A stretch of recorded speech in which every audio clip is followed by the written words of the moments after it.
Hello, can you hear me Oh, now? oh my fucking god! Your voice is buttery. Yeah, I'm sick. It's fucked up. It's Yeah. horrible. But I can't see you. Yeah, I'm trying to fix that. Hold on one sec. Do you see me?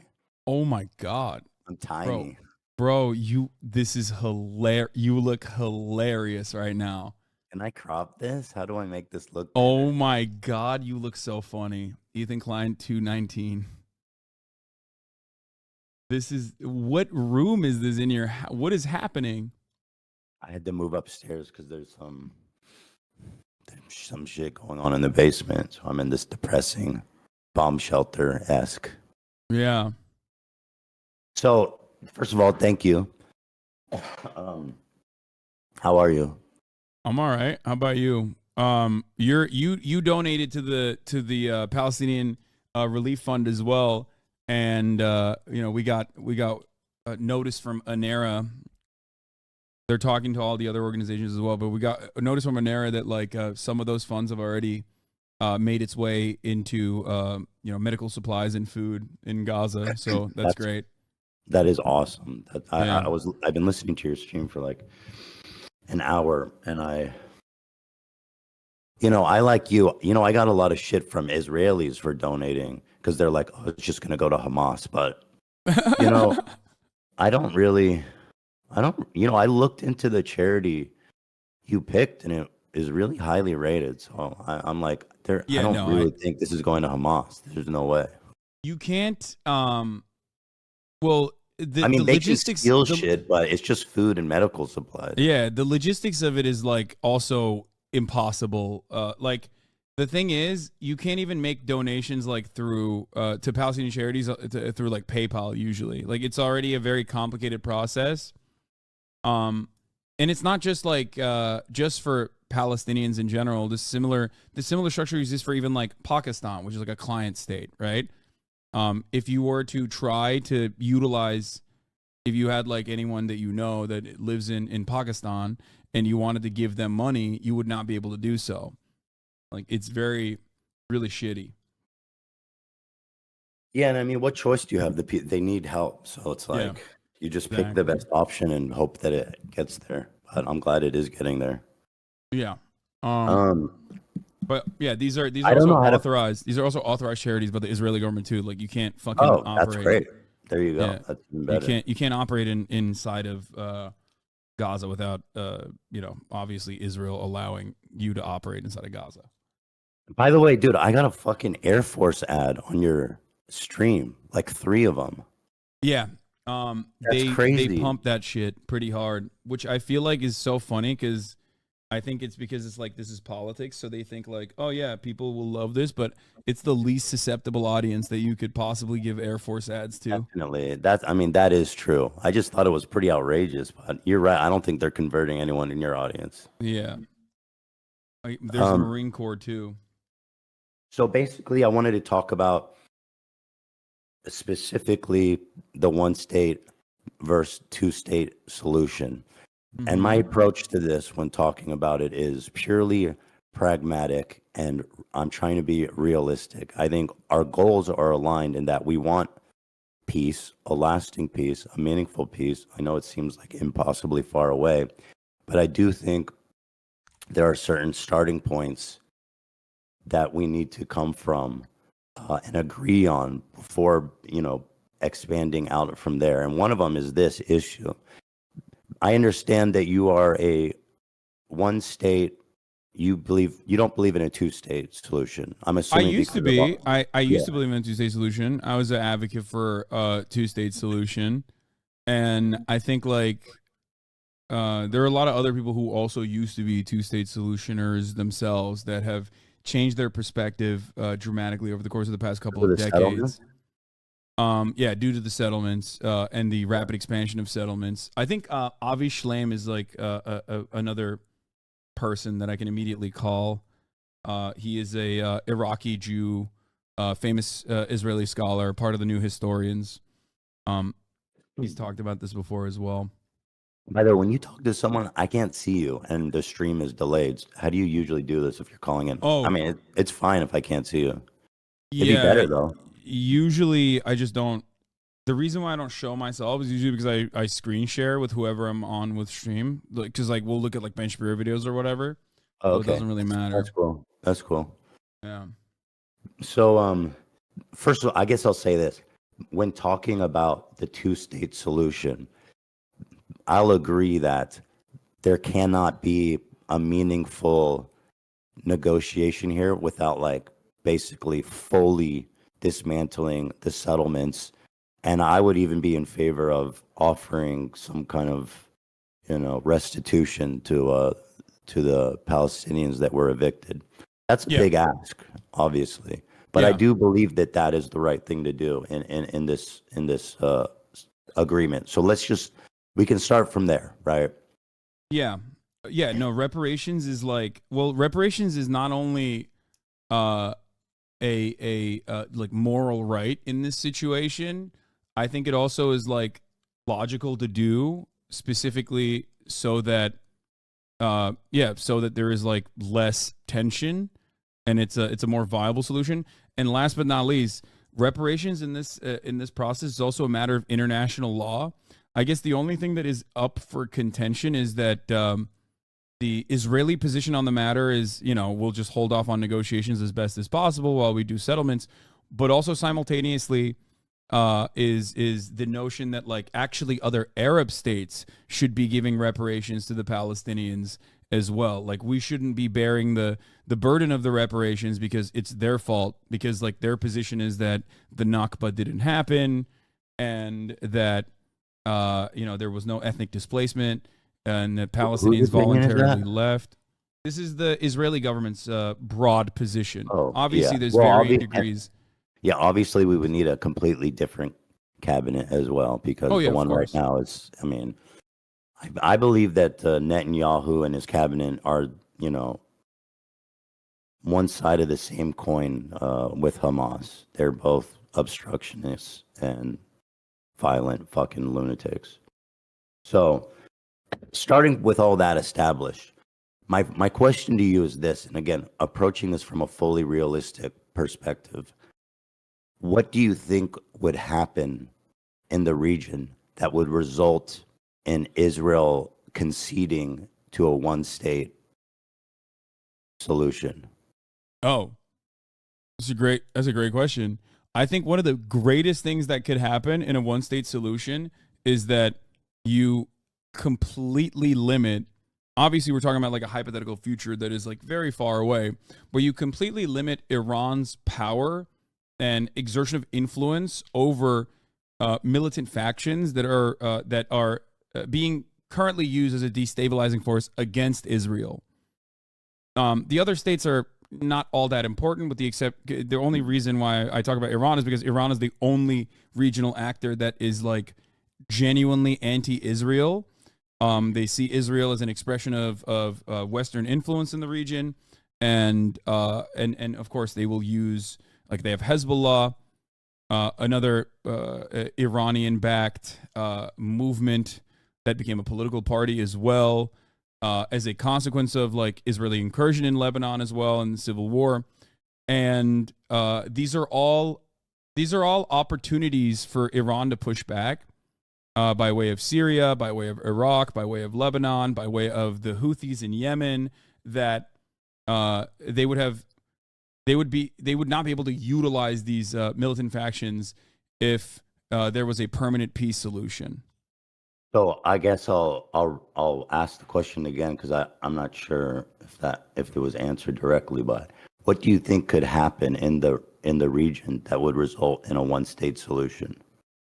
I think that the normalization agreements would continue with the Gulf nation states, and Okay. that Iran's influence over militant factions within Palestinian forces would wither away because there would be no necessity for their continued violent emancipatory efforts.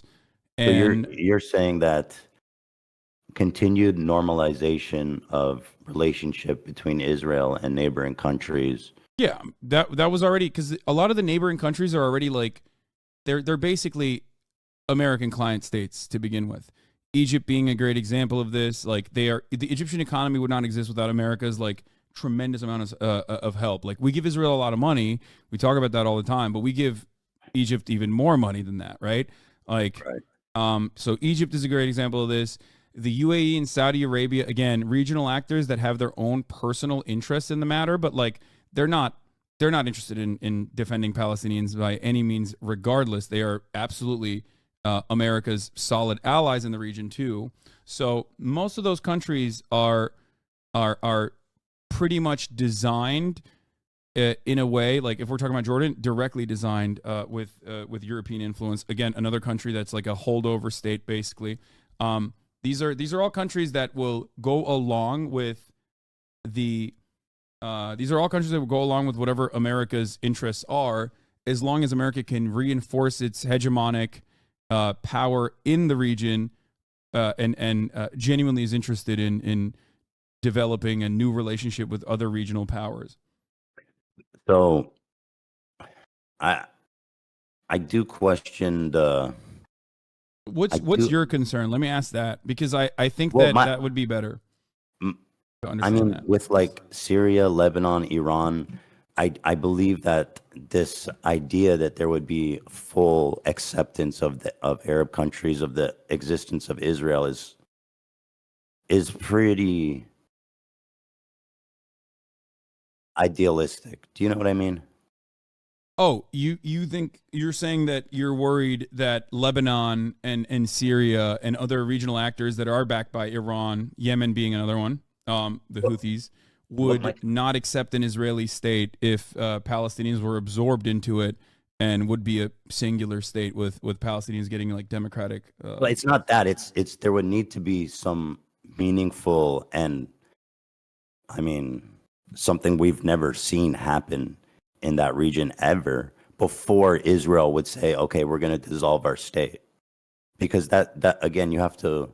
My concern is that people that say they want a one state are basically, in a non-starter conversation. It's unproductive almost. I find it so unlikely to happen. So, well, like the other issue is like, so can I cut in here real quick before we move on from that? So there already is a one state. Like the way I see it, the actual legitimate reason as to why I don't believe in a two-state solution any longer is because there is a one state, right? And that one state is an apartheid state. It's a constant Israeli occupation in the West Bank and constant control over Gaza as well, which has been a demonstrable failure for Israeli security, obviously. You and I agree on that. But my solution, basically, when I say I want a one state, is it, first and foremost, a moral one, because I do want the end to the apartheid so that Palestinians can have, recognition, it can continue a life of dignity, have autonomy, and participate in a secular democratic process. But the alternative is, the way I see it is like, is it a one state that is an apartheid, or is it a one state that doesn't have an apartheid? And you're saying it could still be the state of Israel. I don't care what it's called. I have no interest in discussing that. I care more about like human beings that live there. I guess, it's like this idea that of Israel normalizing relations with all of their neighbors is just like, when can that ever happen? Because if we're going to have a conversation like right now about, the best path forward to peace for both groups, that just doesn't seem like. And then here's another aspect, is that if you were to basically remove the all the checkpoints and walls and barriers and blockades and all that stuff, and again, I'm not saying it's right or wrong, I'm just coming at it from a very pragmatic perspective, do you think there would be more or less violence against Israelis? Wait, I'm sorry. In a one state solution, do you think there's more or less violence against Israelis? Is that what you said? Yes. I mean, that's not exactly what I said, but it's close enough. I think the grand scheme of things, it would be less. Where am I coming from this? Why am I saying this? Well, because there are good examples of an apartheid state obviously no longer existing when we look at South Africa, as a matter of fact. But also, on top of that, one thing I want to go back to, you said like Israel's allies, or Israel's like regional enemies they constitute a threat, right? Well, they still currently constitute a threat. A one-state solution just eliminates like one internal faction that is an ever-present danger. You're And you're you're telling me if we were to lift the blockade and the wall around Gaza today, there wouldn't be more violence against Israelis? I 1000% look to what has happened in the past throughout history in similar formations where there was like a lot of things that we consider to be completely morally unjustifiable. That restoration process often will lead, it almost always has historically led to less violence than the violence of the maintenance of this process. Because you're I don't asking I like don't I violence don't against know how Israelis. I don't know how useful it is to compare it to like other situations because it does have a lot of unique things. For example, I mean the government in charge of Gaza, Hamas, is singularly dedicated to r- destroying Israel and killing Israelis. So how I just don't understand how you can say that removing the wall would result in less violence. because That doesn't make Hamas sense to itself me. because Hamas itself is a mere expression and simply one militant faction amongst the sea of Palestinians, 5 million of them living under the occupation, under the But a lot apartheid of Hamas. regime. Not I know there's a ton of peaceful Palestinians, the vast majority, but there's also a lot of Hamas. Yeah, And no, so if you're an I understand. Israeli and you see someone saying we need a one state, that's the only solution.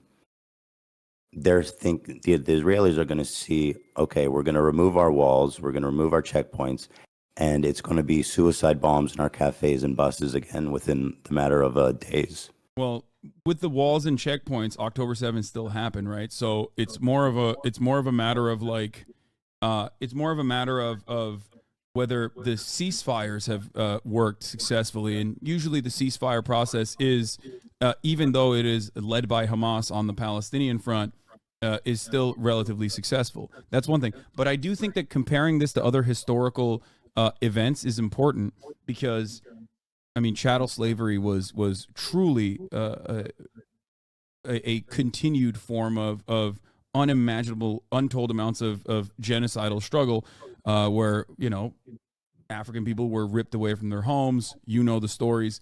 I don't need to tell you about that. But then in the Reconstruction process, there was a similar fear that what if black people that were now newly freed would turn What? around and treat white people in the same way that we had historically treated them. No such Also, I thing actually know occurred in that I process. And as a matter of fact, the real violence that came after that was conducted by the KKK, a desperate attempt to restore the racial hierarchy, the racial pecking order in the South was established by the militant factions. I know there were isolated incidents of um, slave revolts where they kind of took over the plantation and killed the master and stuff. But I mean, like Nat I, Turner. has there ever been a organized group of black terrorists that were, you know, uh, launching attacks on basically, I mean, civilian, I guess, whatever. But Yes. I mean, not okay. Who? When? Well, I just gave you one example, but then also specifically Turner? in apartheid South Africa, the ANC in the beginning of the 60s under Nelson Mandela decided to um, decided to take up violent means because they had tried and exhausted all peaceful options of civil disobedience. Originally they chose to oppose the apartheid by engaging in mass actions and trying to get mass arrests to cripple and dismantle the carceral system in South Africa. So that didn't work. Thousands were arrested. Then there was another riot where police opened up live fire and killed 69 black protesters against the apartheid from the ANC.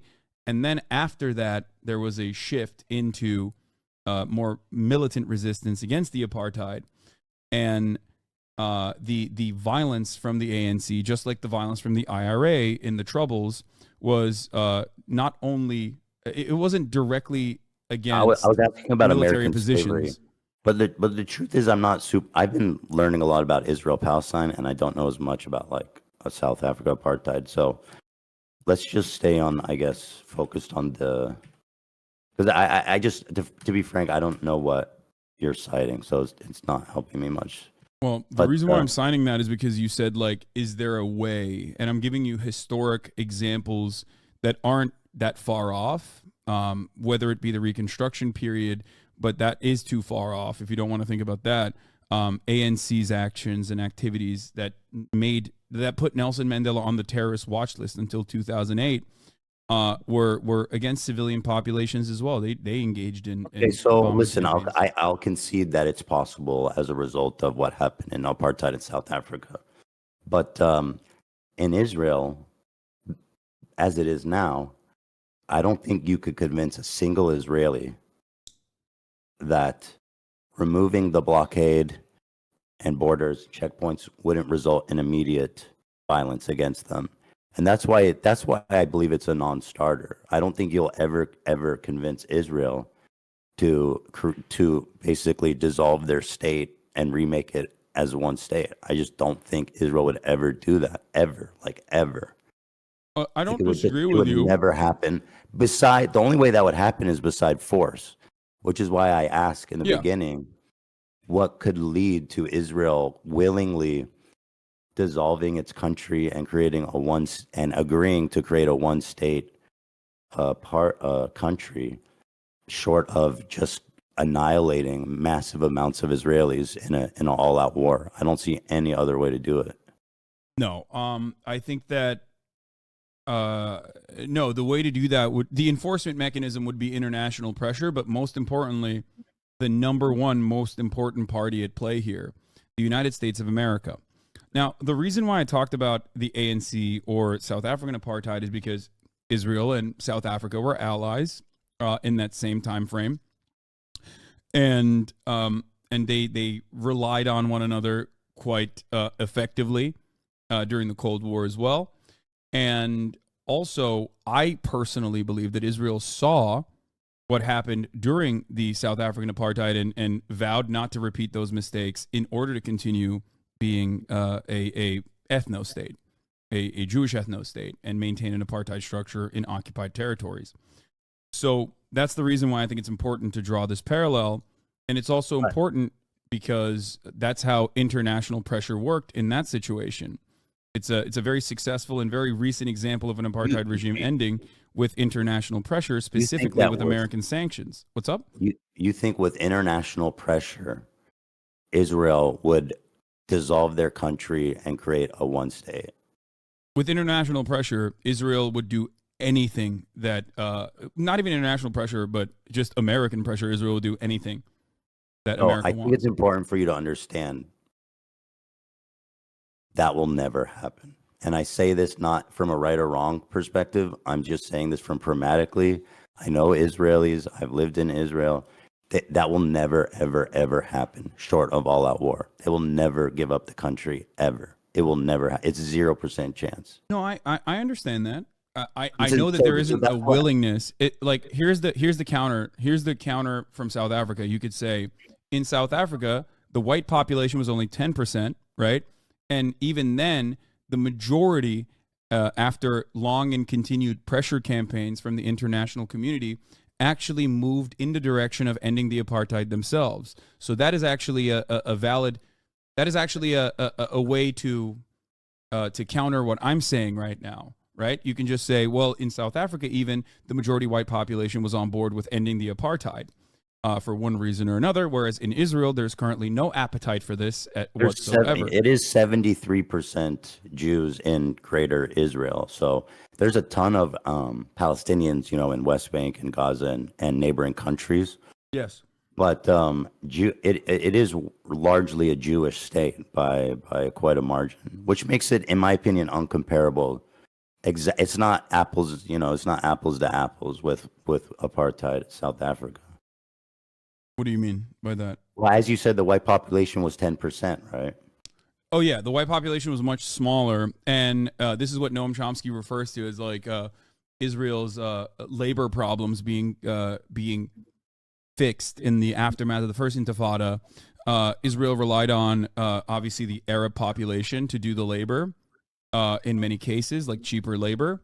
And after the first Intifada was fought with strikes and stone throwing and the like, Israel moved in a different direction. That's why there's like a new population of a labor force that is often imported in, whether it's Sudanese refugees or whether it's Thai workers that are able to work like a cheap labor force that isn't. I feel like you're not understanding or not understanding. I don't mean to say in a condescending way. I don't mean like that. I just mean like you're not engaging with this idea that Israel will never give up its state short of all-out war and violence. It's not about Israel giving up its state. It's about Israel dissolving the apartheid structure and allowing Palestinians to also be a part of its democratic process. So then that's what and I go do back understand to. that there is an appetite. I do understand that there is no appetite in Israel whatsoever from the 73% Jewish population especially in doing such a thing. I totally get that. There's two considerations here, or three actually. One is the moral one. I think you and I both agree that is like that would be a good thing, right? Ending the apartheid would be a good thing. The second consideration is a matter of international law, and the last one is obviously what this would look like in practice. So when I talk about the morality of the situation, I think you and I are both in agreement. But when we're talking about it in a practical application, you have concerns, but concerns that revolve around Israel not wanting to do this and fighting against it tooth and nail. Right? They will literally, it will never happen. I completely understand what you're saying. I agree that as it stands currently, that the Israeli government would refuse to do this. The Israeli population would not be receptive. Everybody. Yeah, the Israeli population would not be receptive to it. Ultimately, it still doesn't change the reality that this would be an ethno state, and there's pressure campaigns that could work from the international community that could sway the Israeli. I don't think, dude. You can. It doesn't matter whatever sanctions you can dream of. You're not gonna convince Israel to dissolve their borders. You have to and again, I'm not justifying. I'm not defending anyone. I'm only speaking pragmatically about where do we start talking about this conversation of peace. Okay. Another thing you have to understand is that a ton of the Israeli population are people who escaped the Holocaust. And when they came down there, they bring generations of paranoia and, persecution.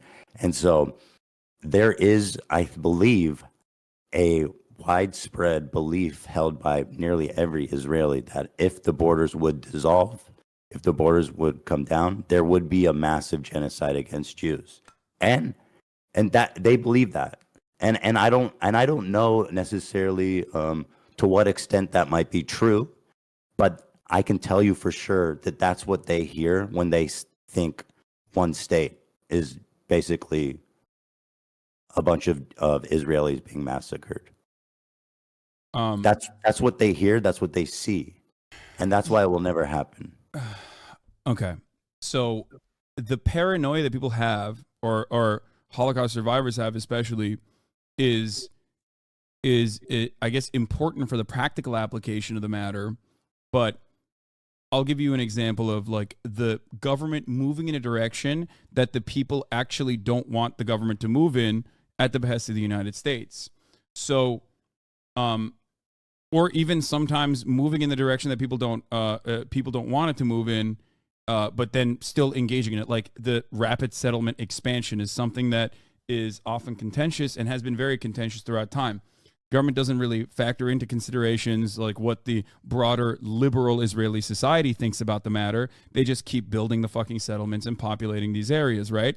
And the opposite has happened as well. In a time when, according to the Israeli Democratic Institute polling, I believe 80% of the Israeli Jewish population believes that there's no need to consider Palestinian lives in the last siege in Gaza.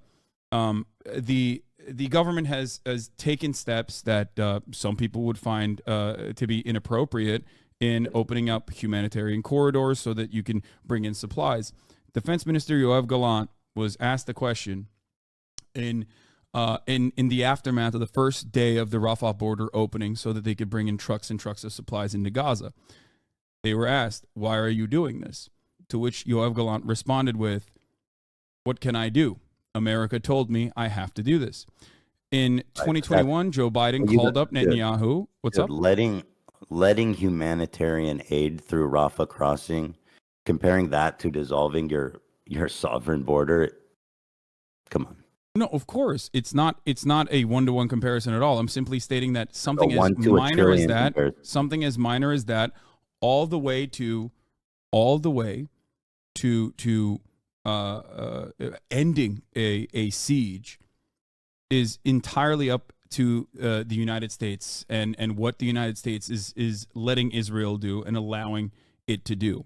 What pressure could the United States exert over Israel that would be so powerful that they would say we have to dissolve our country?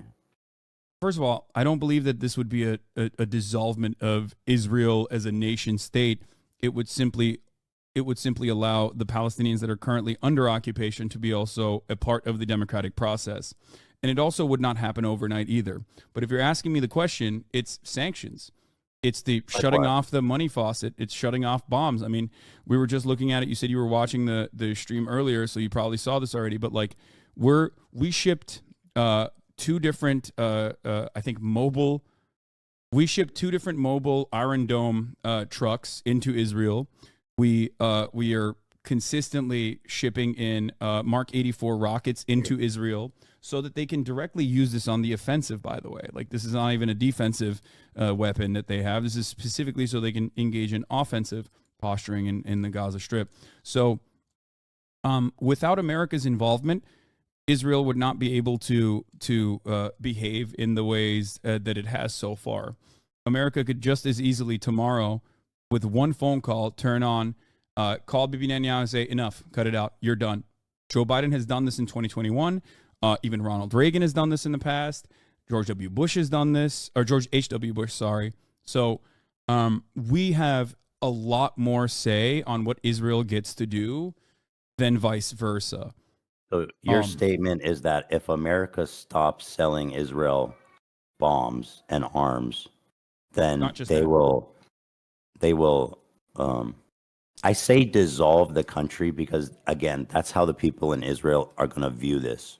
Mm-hmm. It won't be the same place, for them, and to them, their security is paramount. We're not selling the weapons, we're just giving them weapons. Okay, so you don't think that Israel could get bombs from other places? Certainly, but Israel is our ally, and Israel relies a tremendous amount on U.S. aid, right? To the tune of $4 billion, but also Israel engages in a lot of trade. For example, in 2013, Israel was offering weapon schematics, U.S. weapons to China. America stopped that, right? So like, Israel does have global partnerships, but many of those global partnerships are still almost entirely managed by the United States. So the way I see Israel is not necessarily like an independent nation state, but simply like an American state, a very important state too, like not like fucking Montana, like an actual American state that Americans care about, more like New York. We love the people from Montana. We kid them, but we love them. But so for that reason, America has complete control over Israel's trade relationships. Obviously, there's like, there are obviously times when, some Israeli actions will over leverage or overextend itself that like Americans will get mad at, but ultimately they're still fine with it. Like Pegasus. Are you familiar with Pegasus is? Yeah, of course. And Israel, and I'm sure there's lots of other countries that would happily love to use that in exchange for any fucking thing that Israel wanted, if there was to be their ties to be severed. Yeah, so like America has been very critical of the Pegasus software, right? Like, because it's so invasive, the surveillance technology, and yet America also uses Pegasus. So like, it's more so, it's almost always this like, hey guys, don't do that, and like finger wagging publicly while simultaneously, helping So Israel I continue think doing whatever it's doing because it's beneficial America's to us. influence over Israel is great, but I think it's absolute. I mean, Israel was fighting to defend itself before America gave a fuck about the region. So I don't see.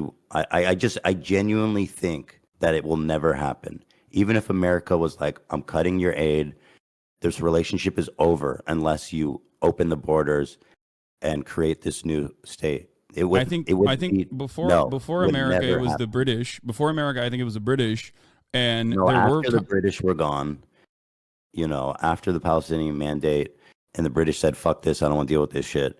The Jews were fighting to defend themselves and their new place in that area from the very beginning, with no help from anybody. That's not. I mean, that's not true. They were shipping in weapons. Even under British occupation, they were still shipping in weapons This is illicitly. after British occupation. I'm talking about like But also, but also, 1948. Who was supporting Israel in 1948?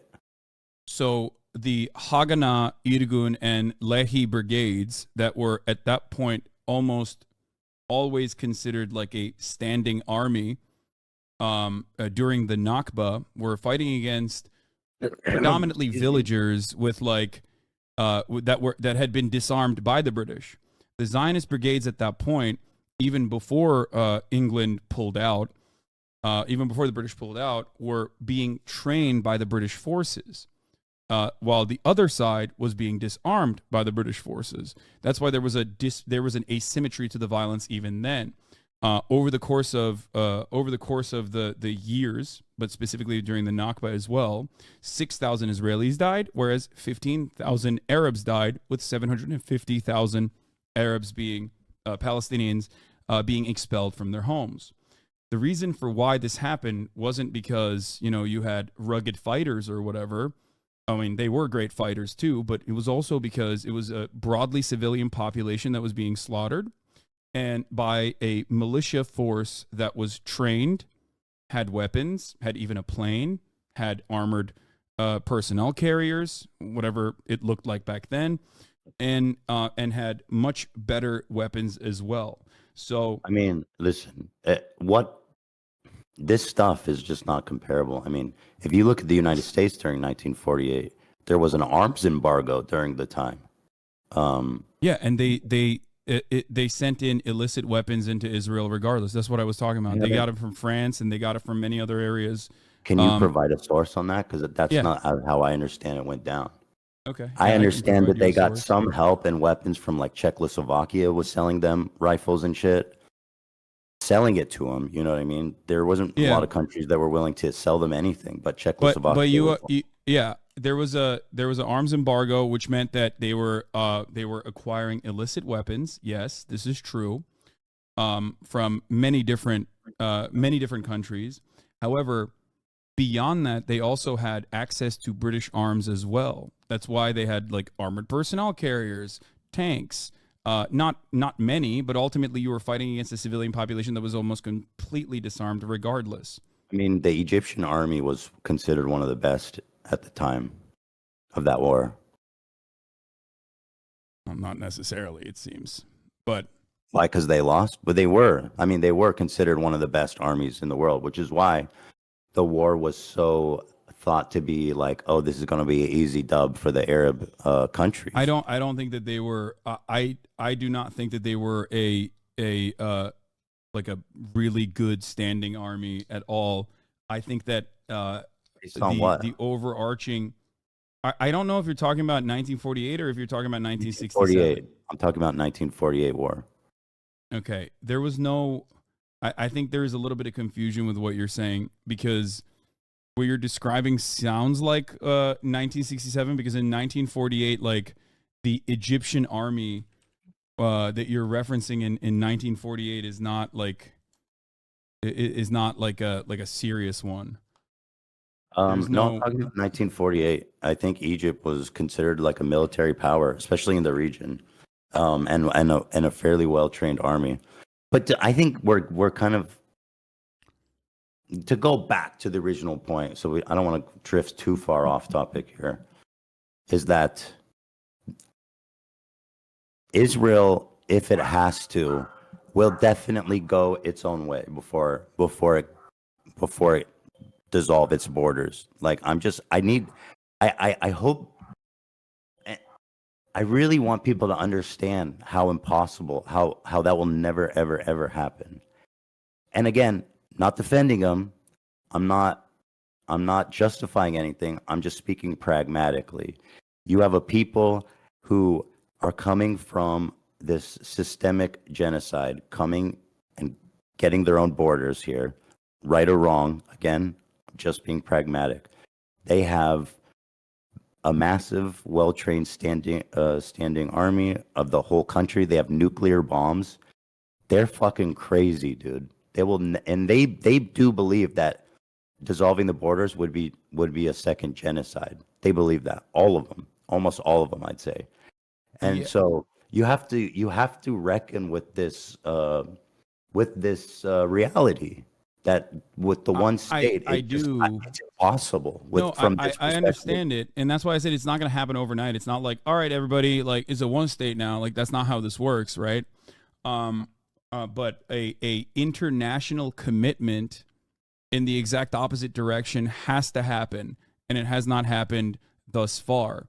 Well, then a good question even then is like, do you ever even think that's possible before we can even get to the idea that, we need to exert pressure on Israel from foreign forces? I think that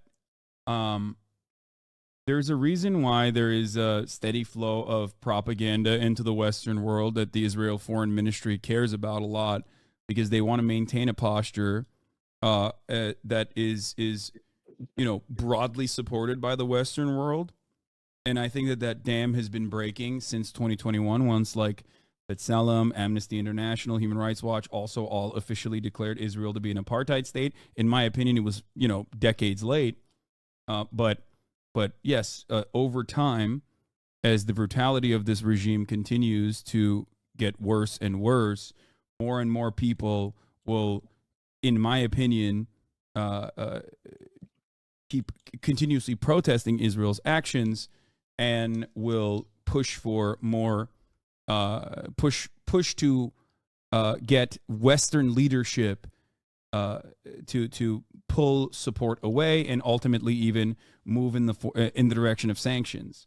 This kind of timeline are we thinking here? I'm not entirely. I don't know. I don't know how long this will take, but I won't stop fighting for it. It doesn't go on that long. It sounds like that's a really long plan. Well, there's not really. I mean, the inverse of this is also a really long plan, and the really long plan revolves around Israel continuing to, like, slowly but surely engage in pogroms in the West Bank, turn a blind eye to it, or directly arm the settlers like Itamar Ben-Gvir has been doing, and continue to push Palestinians in the West Bank further and further away, with the ultimate goal of, like, maintaining an ethnic cleansing and ethnic displacement campaign in parts of Gaza, maybe even annex further and further, because, like, everybody fully understands that there's no way to, like, eradicate not just Hamas, but just like a means of violent resistance against an apartheid, right? So if it's not Hamas, then it's Hamas too, right? Hamas in and of itself was not a real entity that was even remotely popular in its formation, moving away from a charity group, an Islamic charity group that, like, literally was getting funding from Israel as well, to an actual militant group in 1988, to one that switched over to start using suicide bombs on civilian targets in the aftermath of 1994. So one thing I learned about Hamas, because it's easy to look at Israel and look at all the obstructionists to peace. I mean, Rabin, I think it was Rabin that was executed, right, by a fucking psychotic, and they were so close. They were so close to peace. But Hamas actually rose to prominence in opposition to the PLO peace talks. That is why they came out, is literally to derail the peace talks. So and they went out. You're right. You're absolutely right about that. Hold on. They went out and they started suicide bombing cafes and buses on a weekly basis, a daily basis, and they were successful, frankly. So Hamas, from their inception, has their singular goal is to not have peace, but to basically, there's no compromise for them. It's only kill everybody there, remove them all. You know what I mean? So let me explain this to you. This is actually, we are very close to having the exact same understanding of the situation. So the reason why I brought up Hamas and its founding charter in 1988, which is like expel all the Jews, like kill all the Jews, or whatever the fuck they said, like the radical, violent shit that they said in their founding charter, is because Hamas, out of all of the militant factions that some were violently resisting against the Israeli occupation, some of which were actually interested in a peaceful solution, like the one that you just mentioned with Yitzhak Rabin, the PLO, Yasser Arafat, the official recognition that that there was peace negotiations that would finally feature Palestinian voices at the table, changed a lot of Palestinians' minds on the issue. So Oslo in and of itself was already a non-starter agreement, in my opinion. A lot of Palestinians felt like that was fucked up. Like the conditions that were offered in Oslo were completely inconsiderate to the needs and demands that Palestinians were making. However, the two-state solution in that time frame, going from Oslo to Camp David, is directly responsible for Hamas gaining more prominence amongst the Palestinian population, never really being anywhere near close to the level of popularity that Yasser Arafat enjoyed in the first elections that happened, which was an 83% governing mandate, unimaginable popularity, which to me signals that the Palestinians were always on board with believing that Israel would offer them a favorable negotiation. And yet, time and time again, every single Israeli government, every single negotiations committee utilized the two-state solution, dangling it like a carrot, simultaneously offering very little to the Palestinians, having red lines that were considered non-starters for Israel, like Israel's own demographic concerns, while maintaining while simultaneously expanding rapidly and partitioning off different parts of the West Bank, which was occupied territory. So from the eyes of the Palestinians, they saw this as yet another instance where, okay, well, we're trying to negotiate with Israel. Yasser Arafat is trying to negotiate with Israel, and yet they're not giving us anything. They keep pushing us. They keep blocking and pushing, and using this as a means to continuously build settlements and continue pushing out Palestinians in the West Bank. And that's precisely what happened over this decade, multiple decades long process. So I do not fault Palestinians for looking at the situation and thinking, well, what the fuck are we supposed to do? Another turning point was obviously the Israel pulling out of Lebanon. This was another pivotal moment where a lot of Palestinians were like, okay, well, Hezbollah violently resisted Israeli occupation, and that occupation became too costly for Israel, so they had to pull out. Meanwhile, on the other hand, we are still occupied, and our leaders are trying to work with Israel, and the leaders that are trying to work with Israel have been given weapons, have been given training, and then they use those weapons and that training to maintain some semblance of civil governance, but that civil governance isn't actually real civil governance. It's simply being used against Palestinians. So that is the reason why Yasser Arafat's influence waned over the course of this multiple decades long process, where everyone saw him as an incredibly corrupt figure by the end of it, and were looking for any other option that would possibly offer them real emancipation, real results. The goal for both Hamas and any other violent movement has never been to wipe out every Jewish person around the world or whatever. And it's always to make this occupation as costly as possible. This does not mean that they're good guys. I would not say that. I do not agree with Hamas. I think that their actions were very brutal, especially on October 7th. Okay. But having said all of that, The goal always is for them to make this occupation as costly as possible so that Israel cannot maintain it. Right. But again, I'm not, again, without drawing conclusions about who's right and who's wrong. Broadly, I agree with the Palestinians. I think it's worth saying in terms of them being fucked over, obviously the hardest, and being the most entitled to peace and reparations and land and stuff. But again, okay. Let's go back. So Hamas was created in opposition. You say the peace talks back then wasn't even realistic.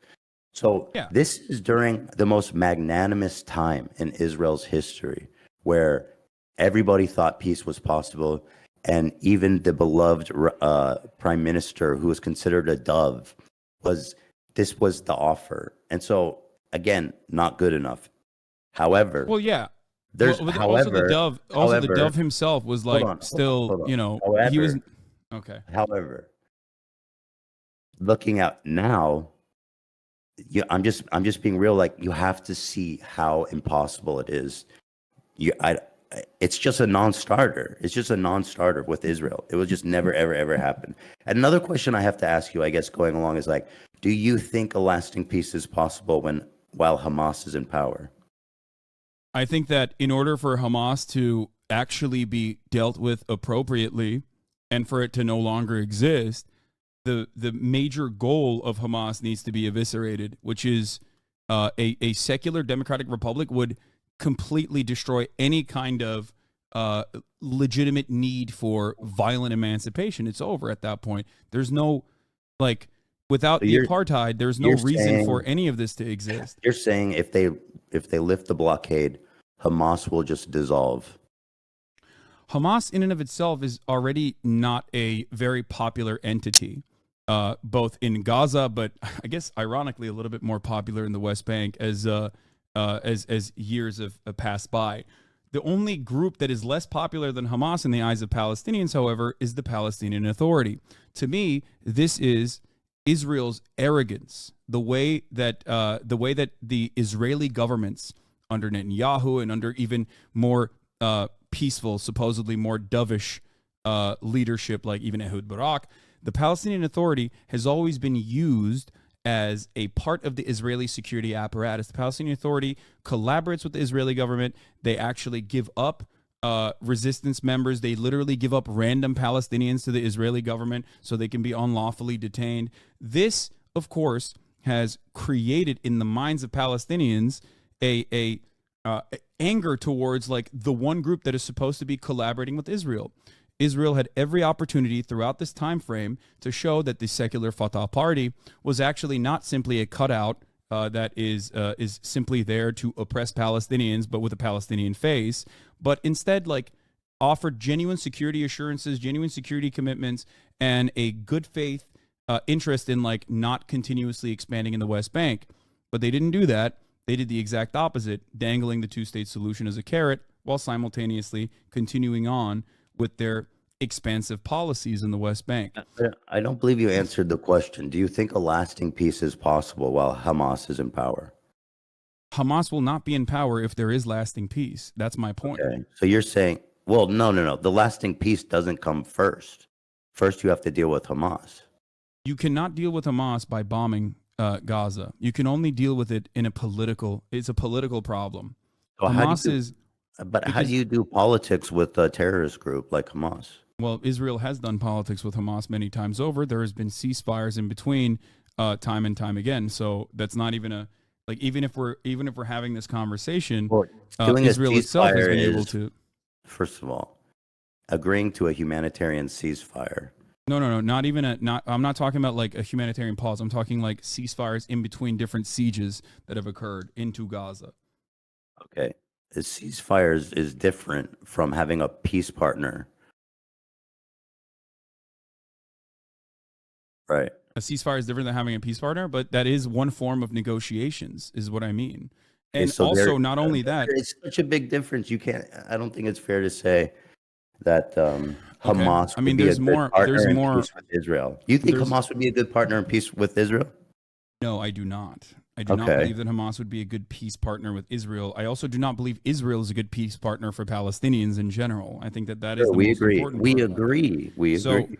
so But here's the again, thing. But here's the thing.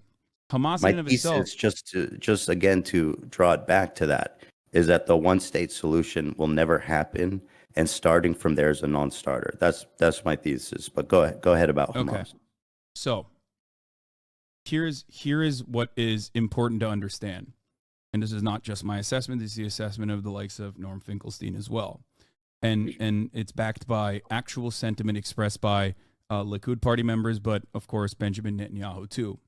Hamas's and its existence as a violent Islamist fundamentalist cutout greatly benefits thwarting any kind of Palestinian nation state project. This is not my design. This is the design of the Israeli government. This is something that Benjamin Netanyahu has openly mentioned time and time again as well. Last time around in 2019, where he said, if you want to thwart a Palestinian nation statehood, what you must do is only govern against Hamas, because everyone sees them as terrorists. Everyone sees them as violent Islamist fundamentalist terrorists. And we can always deal with Hamas because we control how high the flames go. Who else is there to talk to?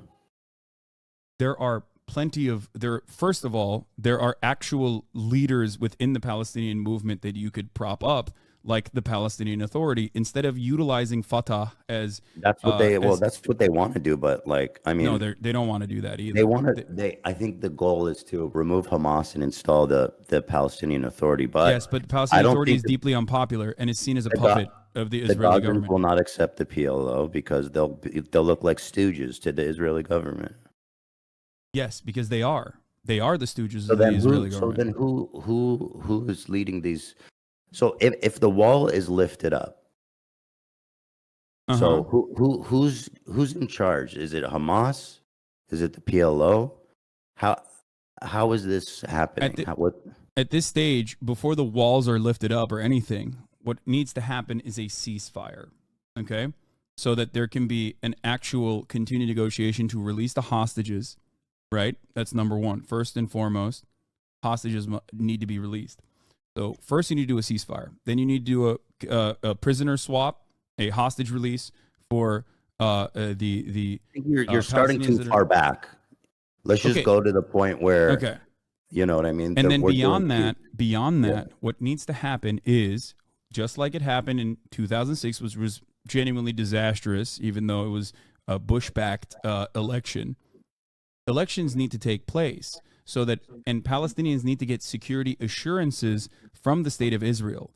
Israel has to show good faith for the first time in since its inception, so that Palestinians can have a normal political process and be able to actually vote for a group of individuals that would lead them in civil governance without worrying, without becoming a militant faction. In this process, I do not believe that it would be Hamas that wins out. Most Palestinians do not consider Hamas to be good at civil governance in general. They are not as popular as Israel makes it seem they are. They're simply the only option the Palestinians seemingly have in retaliating violently against Israel in times when Israel violates the ceasefire protocols by doing a steady maintenance of the apartheid structure that it maintains. Anytime Sheikh Jarrah is raided, anytime Al-Aqsa is raided every year, anytime there's a Flag Day protest that occurs in Jerusalem, like these are all incredibly violent expressions of the apartheid regime deliberately turning around and stoking the fires in the West Bank against people that have no legal recourse, against people that are led under military mandate. I agree with everything you're saying, And but to go that back is to go back to the original point, don't you think it's more likely? Like, I think this is infinitely more likely, even though it's very difficult, especially now. But to remove all the settlements, just fuck all of them off, those scumbag freaks. Give it back to the Palestinians, and you can do the security assurances and the negotiations and all of that. while Palestine has its own sovereign country and like I think in the original I think idea that's there was more even going to be violent. I think a that that's more violent than a one state. Like, you think Israel would be able to successfully take out 471,000 settlers living in the West Bank, and you think also that another Israel could you think 300,000, almost 300,000 more plus living in East Jerusalem as well, which is occupied but now also permanently under Israeli rule. Look, do like you the you think that fully integrating the populations would be less violent? I Yes, don't I I do. just Dude, there's no way. Like all it takes is one thing. We've seen this time and time again in the history of this region.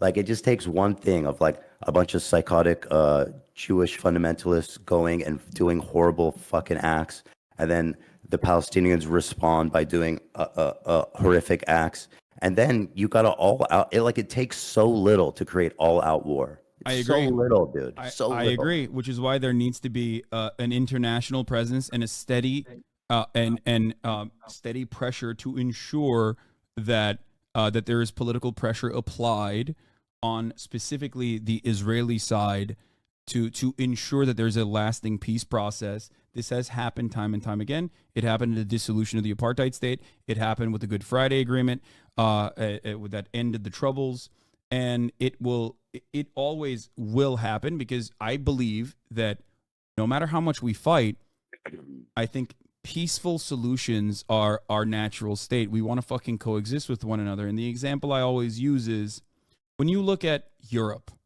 right? Which is a borderless utopia now, like the EU, the European Union, there's freedom of movement.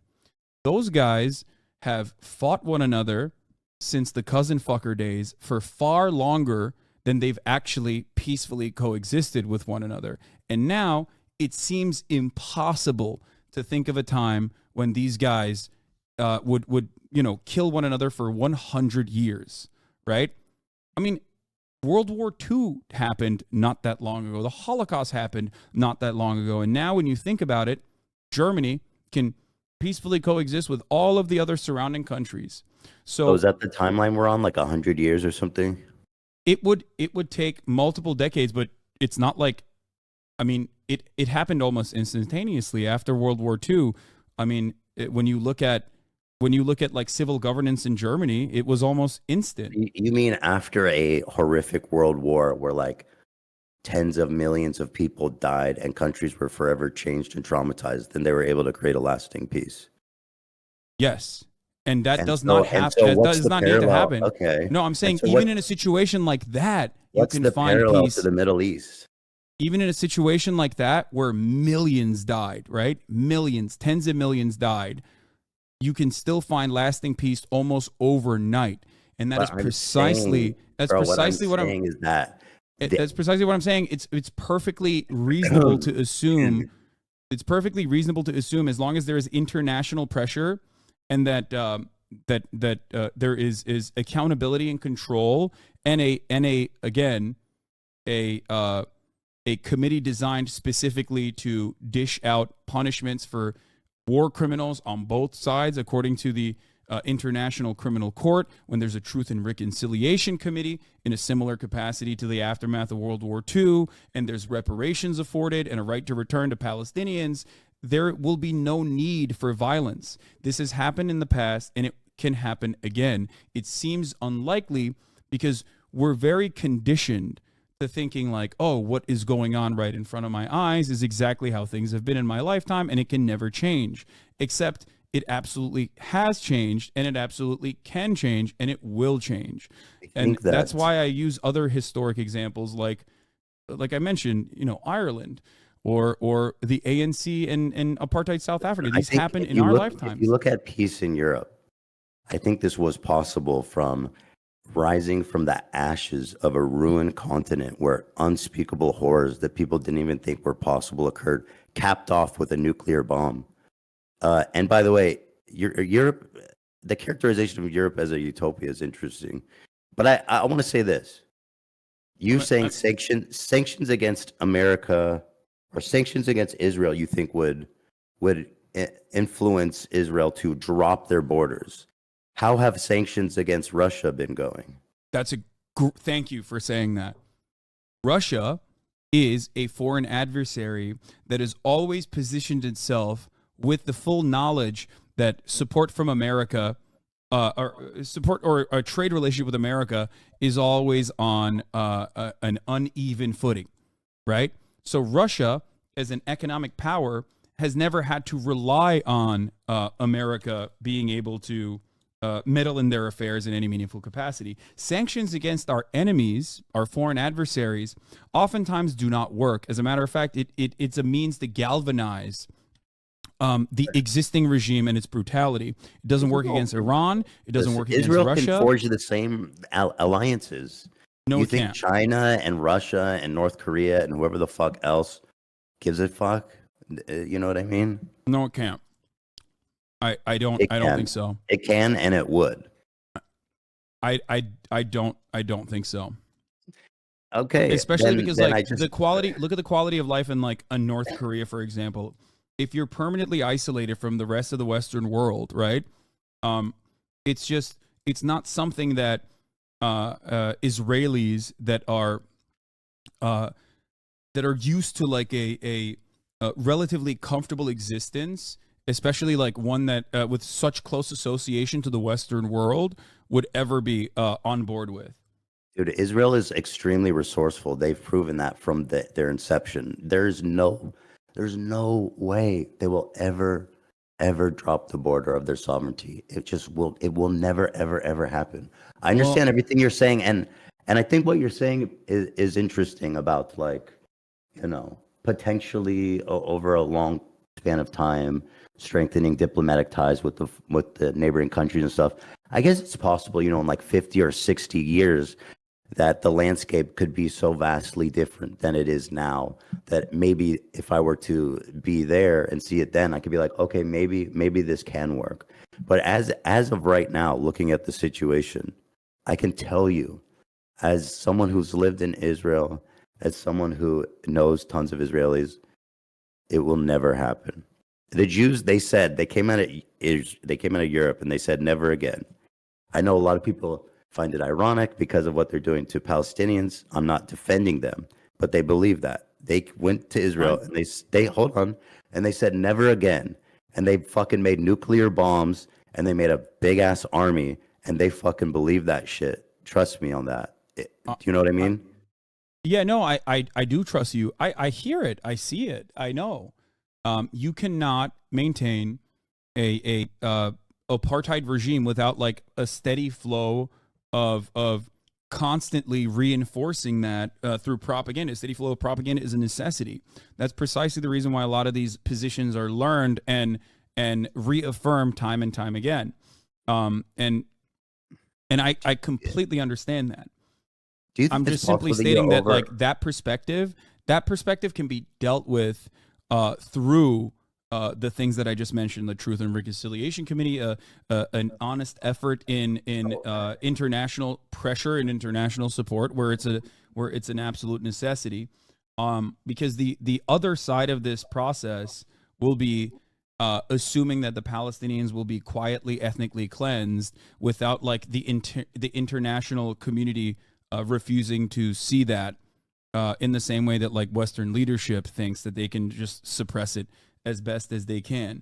This spells a lot of trouble and destabilization for Israel more than anything else. Like every single time Israel increases the pressure, every single time Israel has increased the pressure, it has led to more commotion, more chaos, and more devastation for Israel. October 7th is a direct consequence of that. You can never maintain an apartheid state forever. It just doesn't happen. I want to emphasize, I'm not moralizing anything I'm talking about. I'm just from pragmatics, because, like, I don't know if you in 1981, America was giving Israel almost 10% of its economy. Mm-hmm. Okay, in 2020, the current aid they're getting is about $4 billion. Is that right?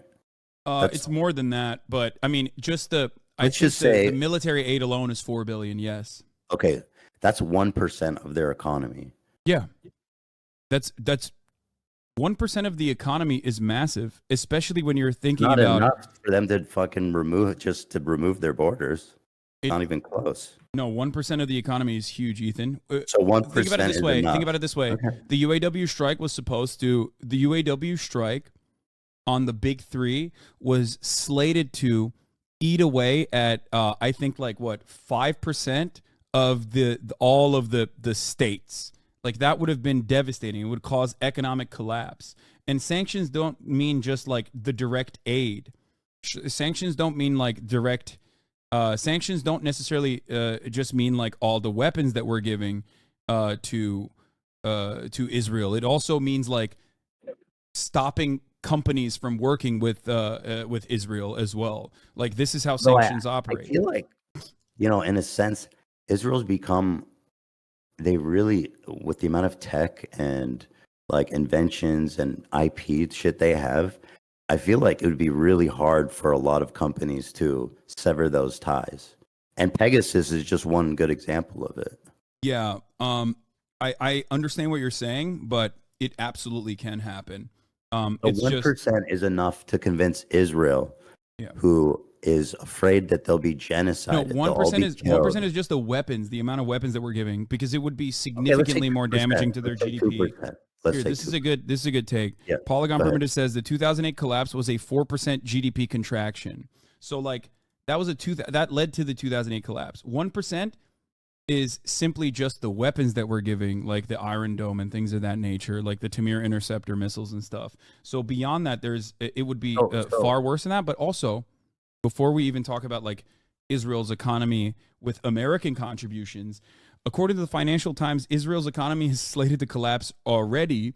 I think Standard & Poor's warned Israel even before the bombing campaign started that if they were to try to maintain a steady occupation of Gaza, that their credit rating would change dramatically, because 300,000 reservists and all of these Merkava tanks and all of the rockets that Israel is utilizing, no matter how much America gives them support, is obviously going to have a long-lasting and damaging impact on the Israeli economy.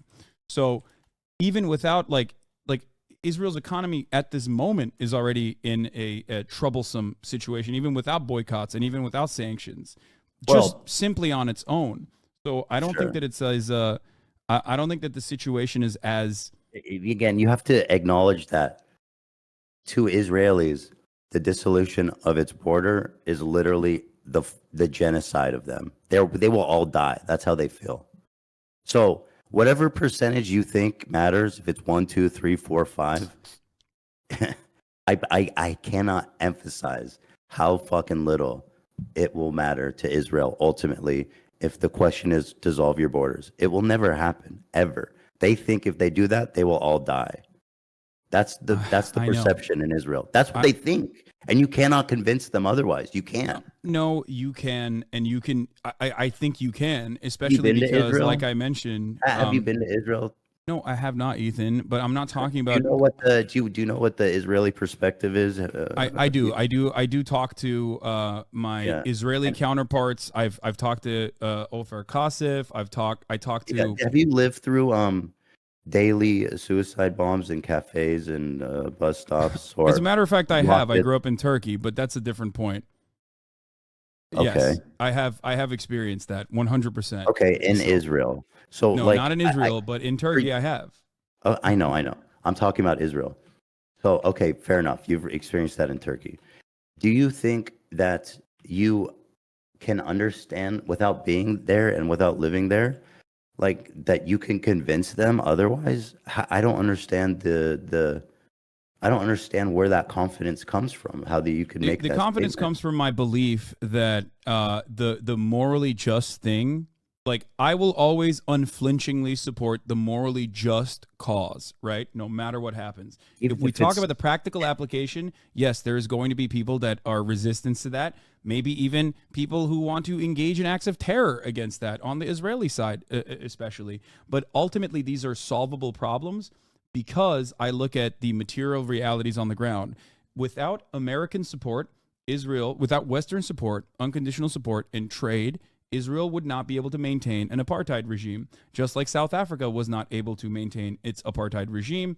And as long as there is more pressure from the West, this will most likely change if America finally does the righteous thing for once in its fucking life. Now, having said that, okay. By the way, and I just need to make this clear because you keep saying that you support the moralistic thing. I support the moralistic thing too. I'm talking pragmatics here. I'm telling you that the one state is a non-starter. That's my point. The pragmatism I don't have chat open. I don't know what people are saying, but I can only imagine the fucking psychotic take. Well, don't pay attention to what people are saying. Don't pay attention to what people are saying. If there's people watching this who are just seething, I'm just telling you this is just what it is. What I'm explaining to you is what it is. And and I believe that people need to reckon with the reality of the situation to actually approach this into a meaningful conversation. Because again, I can't emphasize how much the one state thing is impossible from the Israeli perspective. Yeah. But you talk about sanctions. I mean, if you look at Russia, Russia and Israel are not. Hold on. Russia and Israel are not the same. Of course, they're different countries. Western leaders, they all predicted there would be a total collapse of Russia's economy, but all that happened was it made them more nationalistic, it made them more resolved, it made them basically search out new partnerships. And I don't think that there's any evidence that Israel would be unable to do the same things. Because the only times where a sanctions regime doesn't need America. The only time the sanctions regime has ever worked is if it's threatening our allies. That's it. We can actually sanction our allies. We cannot sanction our enemies in a way that like stops them from finding a way to continue surviving with the same quality of life. Israel is a democracy for Israeli Jews, right? It's not a democracy for the Palestinian citizens of Israel. I don't know. What's up? I think this idea that sanctions would change anything is because it would dramatically change the quality of life. What's the evidence of that? When has that worked? I gave you the evidence. It worked in South Africa. The fear of sanctions alone and businesses pulling out of South Africa alone was enough to change the attitude on the ground. It did work. And not only that, but also I'm using this as an example because Israel was allied with South Africa, and they personally saw how successful this was in South Africa, which is why AIPAC made apartheid is completely different than the situation that Israeli. Completely different? Okay, well, Israel, first of all, again, the Israelis believe that they will all be killed. So they're fighting for their survival. The South African white population also believe that 100%. They also have like a ton of I feel like they have a lot of leverage in terms of their everyone who has historically been the oppressor has always believed that once that oppression is not maintained, that the retribution will be just as violent, if not worse. And history has never shown an example of that in the way that it actually has like been an incredibly violent retribution. Like, so you're saying, are you saying sanctions was singularly responsible for ending apartheid? No, of course not. And so what percentage of it would you say? I don't know what the exact percentage with the sanctions would be, but all matter of conflict ultimately ends with a peaceful solution.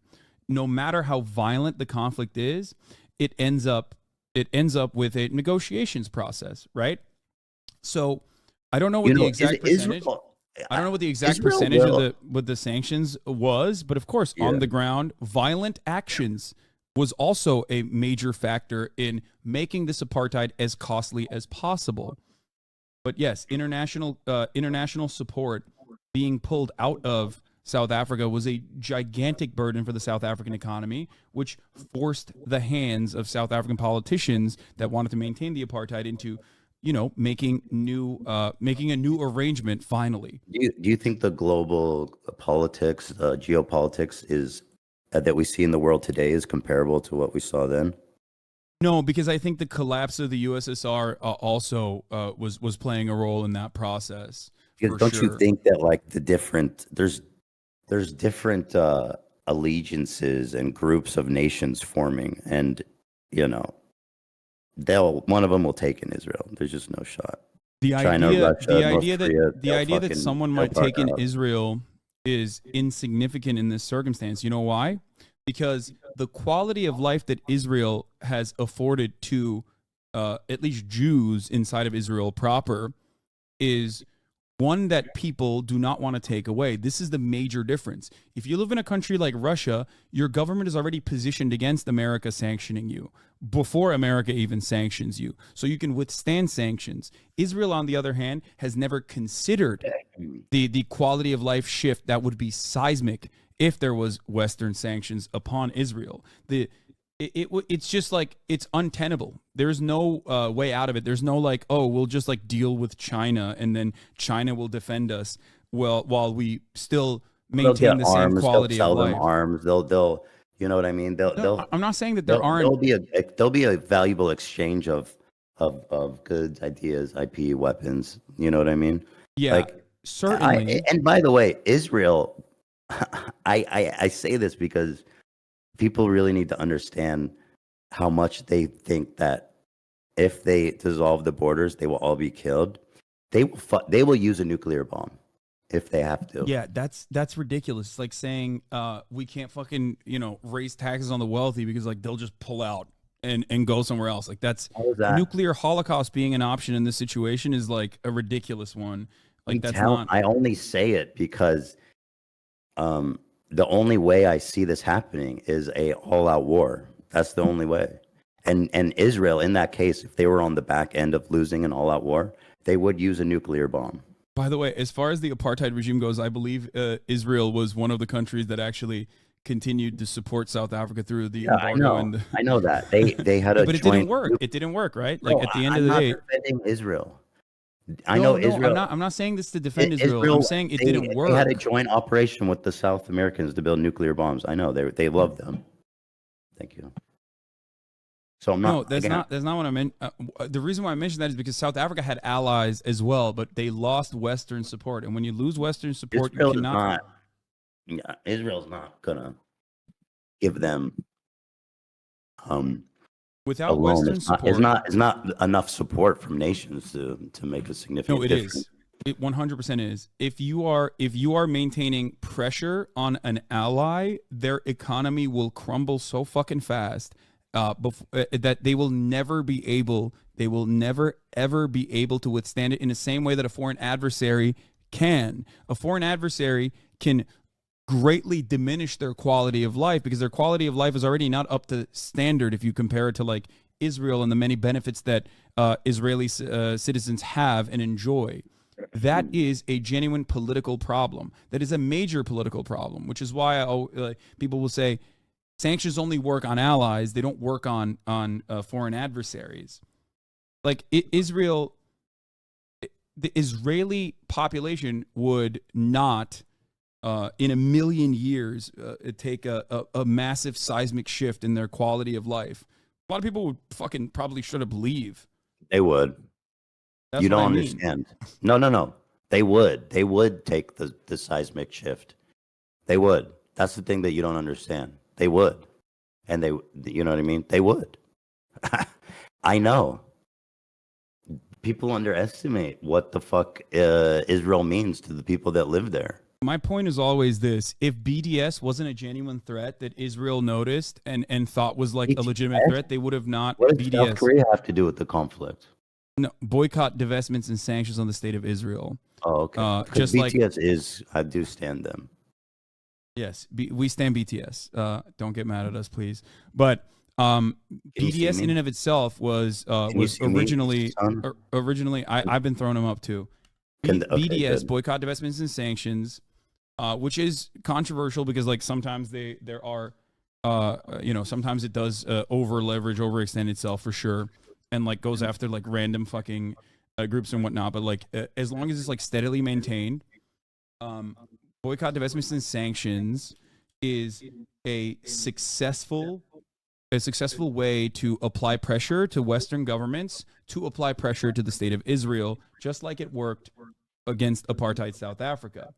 And that is precisely the reason why, because it worked against South Africa. Wasn't the sole reason, first of all. It wasn't. One Of of course it many. wasn't. One of I never many. said it was, but it was But a again, major you're reason. using it as an example, like a silver bullet, like that. Yeah, they did sanctions, so apartheid ended. It's just not the same thing. Well, the I mean, reason why Israel. I'm using that Anyway, as an I think we're example. going on and on about the sanctions too much because the thing is, I guess we're at a bit of an impasse in that, like, on one hand, looking at the two-state solution, I understand, there's so many fucking settlers now, and the government in charge of Israel has Netanyahu, basically, and his cabinet have gone so fucking far, have done so much damage to the cause of peace by encouraging and arming these psychotic freaks that are out there, the settlers.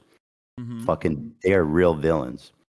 So it does seem, Israel they have removed settlements before, but not nearly that much, obviously.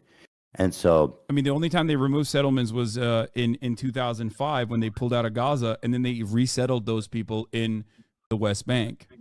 right. So like that had happened. That was a big political move too that a lot of people were upset about. So I don't know. It's tough because both options seem so fucking far-fetched because of the damage that's been done by Netanyahu's cabinet and him in the West Bank. That both of them seem so far-fetched. This is, by the way, the settlements of the West Bank is precisely the reason why I'm saying that like a one state already exists currently, whether we like to admit it or not. It is a one singular apartheid state, which is why I believe in the dissolution of the apartheid. But then if you're talking about integrating Hamas and PLO into the Israeli government. Yes, just like I'm talking about integrating Jewish. That's why I'm talking about integrating the Jewish Power Party and many of the other far right Israeli components in Israeli society that actually enjoy great civil liberties currently, integrating them into society as well. In the United States of America, we have a lot of problems, right? We have a lot of issues. We have a lot of racism, for example. We live in a white supremacist nation. And yet, if the conditions for the Palestinians reflected the conditions of black people right now in the United States of America, this would be an unimaginable improvement than living under an apartheid regime. If the conditions, I used Turkey as an example before. I have long been a supporter of Kurdish people in developing a nation state for themselves. 35 million Kurdish people live in diaspora. I believe that they have a right to have a nation state for themselves in this region. And I think that there's a tremendous number of Kurdish people that are oppressed in the country of Turkey, okay, inside of Turkish borders. If the treatment of Kurdish people in Turkey resembled the treatment of Palestinians in Israel in a singular secular nation state, this would be a dramatic improvement on their quality of life. It would be celebrated by the Western world as a tremendous accomplishment. People would literally be celebrating it in the fucking streets. They'd be like, this is it. We did it. So this does not mean that like Kurdish people are not mistreated in Turkey. They certainly are. But that's how poor the structure is currently in the singular apartheid regime in Israel. I think you've definitely said stuff that I hadn't thought about in terms of like how a one state would be possible, and certainly thinking about it on like a long term over like maybe a 50-year span, then it really seems more likely that something like that could happen. But I don't think that people who discuss this, I don't know what's the right word because I know it's so sensitive with like leftists and liberal and all this shit. Like, so I don't like fucking saying all that shit. But people who are, and I don't even want to say pro-Palestinian activists either, because I mean, I can say that maybe. Can I say pro-Palestinian? Because I feel that I advocate for the Palestinian people too, but my perspective is just that I don't think the people who talk about this understand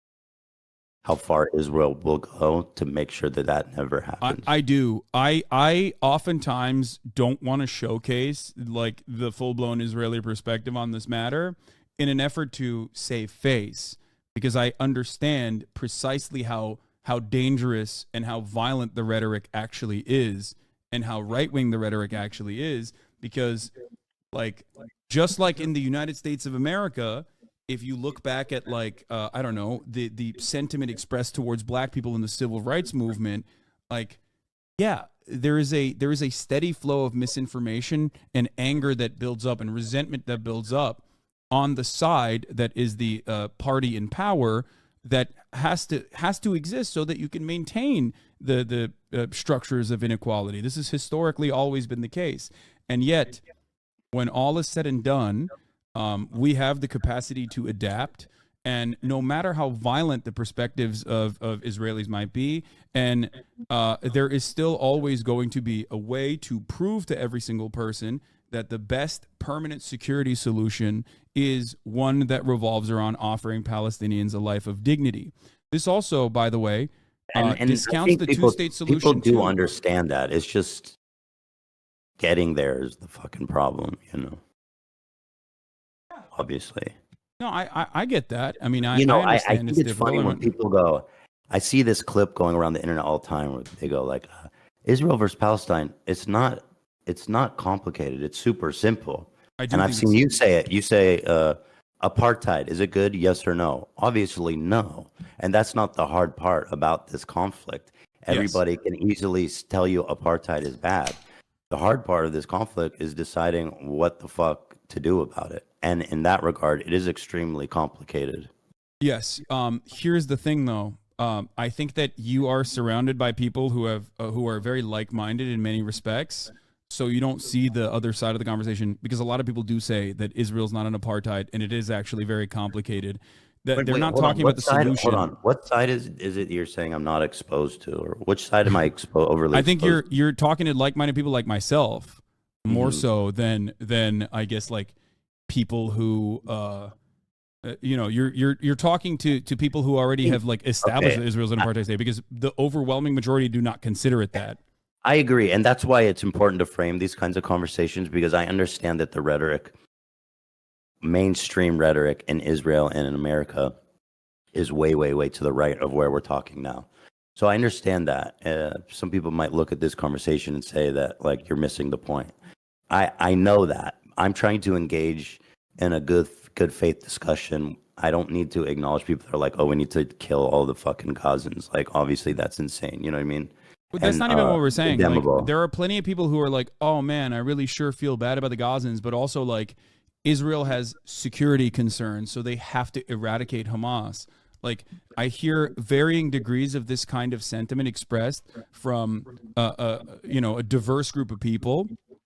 And ultimately, a lot of this still revolves around like, I hate Netanyahu, but we have to keep letting him do what he's doing, even though Netanyahu and what he has done so far in Gaza is simply a continuation of the multiple decades of arrogance on behalf of Israeli politics, assuming that like this apartheid regime can be maintained without any severe violent repercussions, not even listening to its own internal security forces like Shin Bet. These guys are not fucking woke, obviously. They're, their job is, Shin Bet, their job is to literally defend Israel's internal security. Like when you have former leaders and also current existing Shin Bet members tell the Netanyahu government, hey, stop fucking over people in the West Bank, because this is going to cause a major collapse. This is becoming a security issue, to which the Netanyahu government responds with, you're fucking woke, shut the fuck up. The deep state has infiltrated Shin Bet. We're not going to listen to you. When you have, former Israeli leaders saying that like this regime is far too brutal at this point to continue without any severe repercussions, and you have 76% of the population saying we want to fucking fire Netanyahu, we want Netanyahu to leave, while simultaneously supporting his actions in Gaza, there's this mismatch here. There's this disconnect. People want some kind of retribution, and that's understandable, a violent retribution, and yet they don't recognize that violent retribution is what causes more violence down the line. This is how Hamas came to power, and it will never. You can never, unless you do full blown ethnic cleansing, you are never going to be able to take care of this problem through violent means. It doesn't work that way. History has only been solved in the exact opposite direction. But I do want to hear what your perspective is. Like, what do you think is the solution? Because I think you believe in a two-state solution, right? I just, in terms of what's pragmatic, yeah. So And again, I don't know how pragmatic it is, because even saying it seems so fucking crazy, because like you said, but I think it is. I don't know if it's possible. But just from my perspective, which is that the dissolution of the borders will never ever happen, is that I think that obviously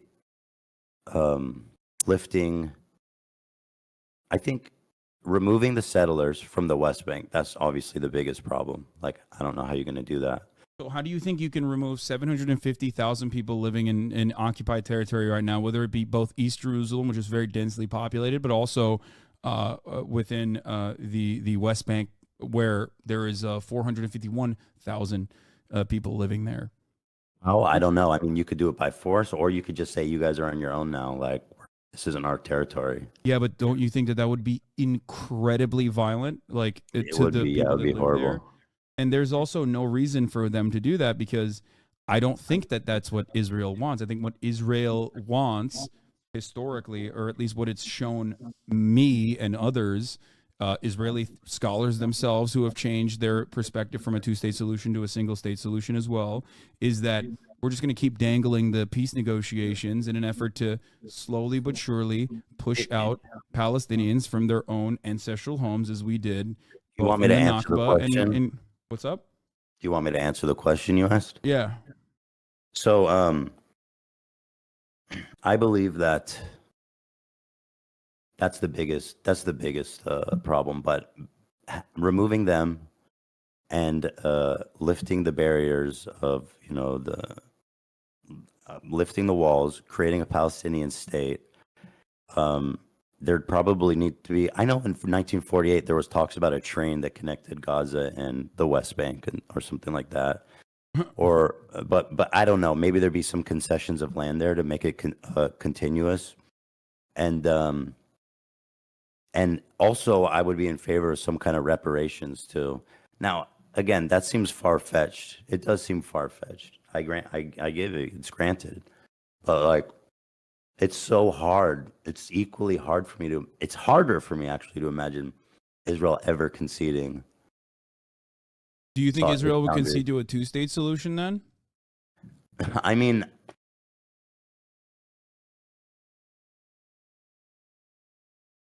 I think there would be an appetite for it if the situation was, if like the vibes were right, to put it in a silly way. Like, if there was a fair duration of peace and goodwill talks. If you go back again to Arafat and Rabin, even though a lot of Palestinians, I'm trying not to chew gum. A lot of Palestinians were not happy with it. But if you can go back to 1948 and make more concessions, I don't know, man. I don't fucking know. I don't know. They both seem so far-fetched and difficult, if I'm being honest. Yes. Because the settler situation just ruins the whole fucking thing. There's just too many settlers. Yeah, I don't know. There are 750,000 total, but 450,000 just in West Bank alone. You want to know the number of settlers that existed in the West Bank in 1977? What was it? 7,000. So, and in the 90s, that only increased to like what? I don't know what the exact number was. Hold on, I'm going to look this up really quickly. So, let's see, 1990 number of settlers in the West Bank. In the West Bank in 1988, by 1988, hold on, what is the number of settlers in the settlements in the West Bank, according to the Palestinian Central Bureau of Statistics? Wait, what is this? Number of settlers in Israeli settlements in the West Bank region by 1986. By 1986, the West Bank area, excluding Jerusalem, was 60,000. By 1990, it was 88,000. And then if you included Jerusalem, it reached up to 132,000. So in the 1990s, this number continuously grew to 100,000 to grow and grow and grow, and only continued to go through this peace process. Starting the peace process around 88,000, and I guess like now arriving at 456,000 in the West Bank, and then 232,000 in Jerusalem. So when you look at these numbers, the Israeli government really fucked up. I mean, they didn't fuck up. Well, I know it was by design. I know it was by Yeah, design. this They was the want point. to. It's easier for them to claim all that land if people are been living there and they're established and like, you know what I mean? Because it's harder to do it. That's why they did it. So, Yeah. And in this I don't know. process, this process was also done deliberately to destroy contiguity in the West Bank. That's why West Bank was partitioned off into 3 separate areas, A, B, and C, and of course, control over the areas that even Palestinians live in is also disputed. Israel took over more than 80% of the West Bank in this time frame. 80%. By saying these are this is a matter of military necessity. B'Tselem has a really helpful guide on this if you want to look at it as well. They have like an interactive map that you can scroll throughout time to see it. And in that process, they set up checkpoints. In that process, they set up 2 specific highway systems where Palestinians could only go on certain roads with a tremendous number of checkpoints versus Israelis could go on all the other roads. And right, I know, it's horrible. It's yeah, apartheid, and it's crazy. So But you know, to me, maybe this was you're the right. opportunity. I don't know. Maybe you're right. Maybe one state is more likely. Maybe 'Cause- I can see it, but like I just have a hard time reconciling that. But the way that you explained it definitely does make me think that it could be possible over a long period of time. So it would have to be it'd have to be, you know, 50 years from now, and we didn't nuke the whole planet, and somehow there's been a period of relative peace and calming of tensions and stuff. I Yeah. can see it. I can see that being more. that starts with in good faith, and there's always going to be people who want to fuck that up. But There's gonna even be people. Hassan, even if the one state, there's still going to be these radical, fundamental settlers there that the Palestinians are going to want to fucking kill, rightfully, right? Or I mean, Yes. I don't killing people isn't right, but there's going to be fundamental Islamists. No, that there's want to yeah, fucking kill exactly, them. absolutely. You're right about that. Except there are. This is something that I talked to Jank about because I think Jank's understanding is like kind of childish of the matter. He always says like, "Oh, it's Jank, religion." It's Hold Jank. on, Uncle Jank for Jank. president, bro. Yeah, Jank for president. He's gonna do it. He's gonna do the damn thing. You're the VP. But no. But well, I do have I could actually technically run for president. He can't because I'm an American citizen. He's not. yet. Or Not I mean, yet. he's not a he's a naturalized American citizen. Not I yet. am a natural born U.S. citizen. So one thing I want to say is this: he always says like, "Oh, well, you know, it's a religious war." I'm like, no, it's not. Here's obviously it's not. But think about it this way: we have our own versions of psychopathic fundamentalist terrorists, right? We do. And every now and then there's an act of stochastic terror, and that's devastating. And we deal with it through the normal criminal court system, right? That's what will happen. I'm not saying that like it's going to be perfect and everyone's going to get together, hold hands, and say kumbaya, okay? That like everyone's going to hug and kiss one another. But what we do have a tendency to collaborate with one another, okay? We do have a tendency to live in peace. That's what we want to do. So ultimately, if there is a structure, if there's a one-state structure, of course there's going to be fucking psychotic like Jewish power people and also Islamist fundamentalists or even people who are like, nah, fuck that. I want to kill settlers regardless. Those guys are going to go to jail. Just like the kickstarting of that process also revolves around making sure that there is a tribunal for war criminals on both sides. Like being able to capture and also bring to justice war criminals on both sides of the equation.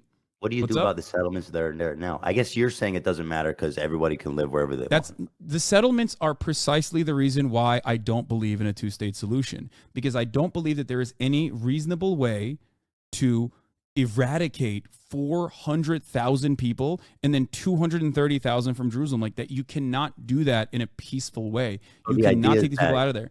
By the way, right. you were The talking about idea the is that Holocaust people, survivors. The Holocaust survivors is actually a really interesting thing. I didn't even know about this, but you know about this because you lived in Israel. They're some of the poorest people in Israel. Some of them that were moved into settlements in the West Bank as well. But like, I think, what is it? Like 1/3 of every Holocaust survivor that's remaining lives in like abject poverty. So I don't know that. I mean, there's not a lot of them left. yeah, I don't know about their economic no, it's really, condition. it's really fucked up. So like, it's, you know, I know that the thing is like, oh, there will be another Holocaust or whatever, but like, you know, Israel should probably look into helping its Holocaust survivors that are still alive at this point, rather than so hornily try to fucking take as much land as possible. This is Sure. the whole point. Listen, I agree. Yeah, take care of them, take care of everybody. But you know, it's like, I think it's so fucked up right now. It's crazy how fucked up it is. Both options seem like pipe dreams right now in this point in time. Like, I'll tell you this much. What changed for me, what I realized was like, especially in this last iteration, this last like counter to the October 7 tragedy. What I realized was, I guess it made it permanent in my mind, is that the Israeli government, completely removed from the interests of the Israeli Israeli citizenry, operates with a one-track mind. They care more about like expelling Palestinians, not always like ethnically cleansing, but ethnically displacing Palestinians from this territory, from the territories they occupy, than they do about the safety and security of the Israeli citizens. I saw this being reflected by those who had been victim to the attacks on Kibbutz Be'eri and other kibbutzim as well. Some of the victims immediately after, while they like were still trying to figure out where their family members were in that hotel in the Dead Sea, and they basically were reflecting on the things that had happened, and they were saying a similar thing, that it's like you care, if you care more about like killing Palestinians or pushing Palestinians into the sea than you do about like the safety and security of the Israeli citizens. Like, of course this is going to happen. This is going to continue happening over and over again. And why am I saying this? Because on October 7th and October 8th and October 9th, there were still Palestinian militants inside of Israeli boundaries, right? But what was the first action that Israel engaged in? The first action that Israel engaged in for the first 2 days was immediately to start bombing Gaza. To me, it's like, what the fuck are you doing? Like, protect your own borders. What do you think Israel should have done in response to October 7th? I think obviously overtaking and maintaining permanent security in the southern regions was the first thing to do. The second thing to do would be to, instead of bombing Gaza, unless there is like areas where there's rocket fire coming from, which they trade off time and time again. But instead of indiscriminately bombing Gaza, I think the first thing to do in that situation would be to dismantle the government in the way that it existed, like get Netanyahu out of power. Okay. So you're saying Israel in response, hold on, dude. You're saying in response to this terrorist attack, Israel should have dismantled their own government. First set of actions would be to democratically take Netanyahu out of power, yes, and then engage in a hostage release scheme that would then also lead to a larger negotiations process. Absolutely. And if they didn't comply, and if Hamas didn't comply, yes, then you fucking bomb. But then you bomb. Like, it's not my point is always this. Like, I talk to my friends who are definitely a lot more conservative than you are, right? My friends who are, Zionists. Okay. who Yeah. are a lot more I'm conservative not. in their I don't opinion. know in what way I'm conservative at You're all. not. I'm saying that I have And friends who are a so lot many more people conservative than you. mischaracterize me, what I believe. It's I really am not fucking sad. saying I'm not mischaracterizing you at all. You're First of not. all, if I thought you were a reactionary on this matter, I would not be having a normal conversation with you. I would be incredibly critical and would be more interested in like yelling and trying to nudge my position across instead of like walking through this step by step in good So faith. are you wearing baby gloves for me? No, I'm not wearing baby gloves for you. I think that you are a very kind-hearted person who Well, literally lived in Israel. So you, of course, have like biases, just like I do, right? Biases in the other direction. But you I are think someone who is ultimately led by empathy. That's not. I I'm don't. not saying it's baby gloves at all. I think like if you Well, I are think it faced with some, helps that I'm not saying that we should kill all Palestinians. Certainly, that would be a yeah, different conversation. yes, exactly. But I don't think like this is something that I've explained to my audience time and time again, which was like that you pick your battles. Like there's no reason to fucking people love yelling at whatever is in front of their faces. And I think that you are someone who does have a lot of empathy for Palestinian people. And it is, in my opinion, ridiculous and unproductive to just like fucking spend any time being like, oh, you're bad, you're wrong, like fuck you. I have That's to my say, perspective. since And I'm I, on your stream, I'll just say this. I don't know the majority, but there was like a big portion of your fan base that was, I felt so unfairly and overly over the top, just so nasty that it made me want to disengage from the whole thing. And just like, I just don't understand like what I've done to deserve that level of fucking hate and accusations, other than just trying to like understand the conflict more or saying that Hamas are terrorists, which I don't know why that's in contention, but it's because I've even, I mean, I don't know what people want. I've even, frankly, been nudged. I think, yeah, I could say I've been nudged towards the one state thing. Like it makes more sense to me after talking about it with you. And so I don't know what fucking allies people are looking for. If I'm not a good ally for you guys, then I don't know. Like I'm talking to them because how are we ever going to actually have meaningful dialogues or meaningful peace about this when someone like me is too fucking Zionist or something for you to even talk to. Like I think a if lot of you people can't if you can't build a bridge with me, then I don't think you're going to build a bridge with a single person in Israel ever.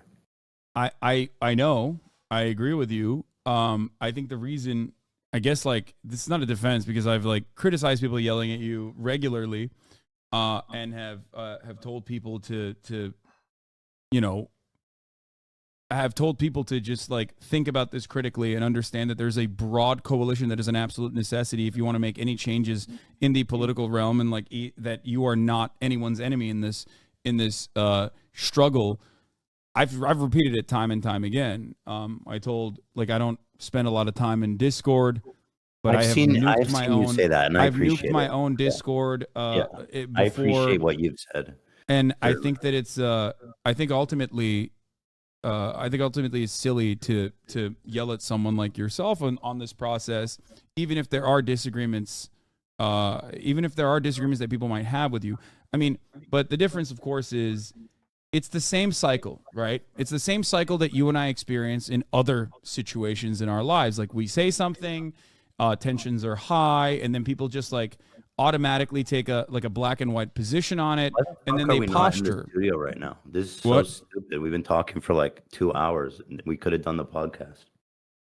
I'm the one who told you we could do it. You're the one who said you're sick. Well, I am sick, but I've been sitting here Yeah. talking for 2 fucking hours.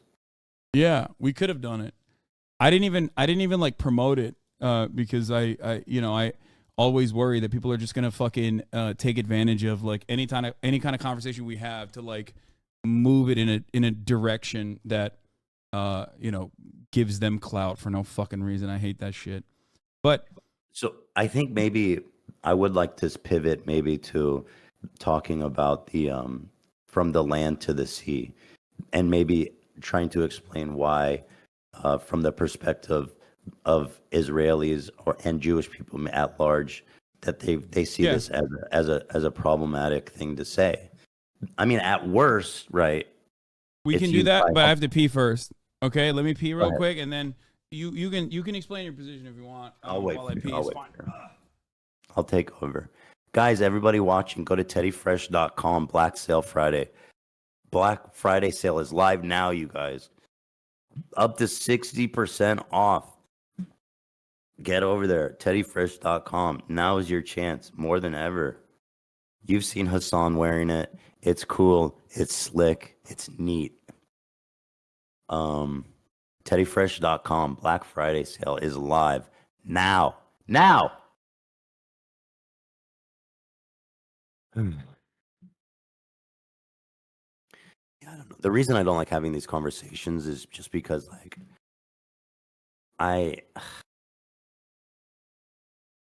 dude, it's just not worth it for all the fucking bullshit about, like, the amount of hateful shit I get. And, like, I feel that I'm really, I try to be really open-minded and, like, open to new ideas. Obviously I'm not perfect, but the shit people say is crazy, man. That is a Garth Brooks reference. I'm reading chat now, by the way. Does Teddy Fresh use slave labor? No. All of our factories are certified humane.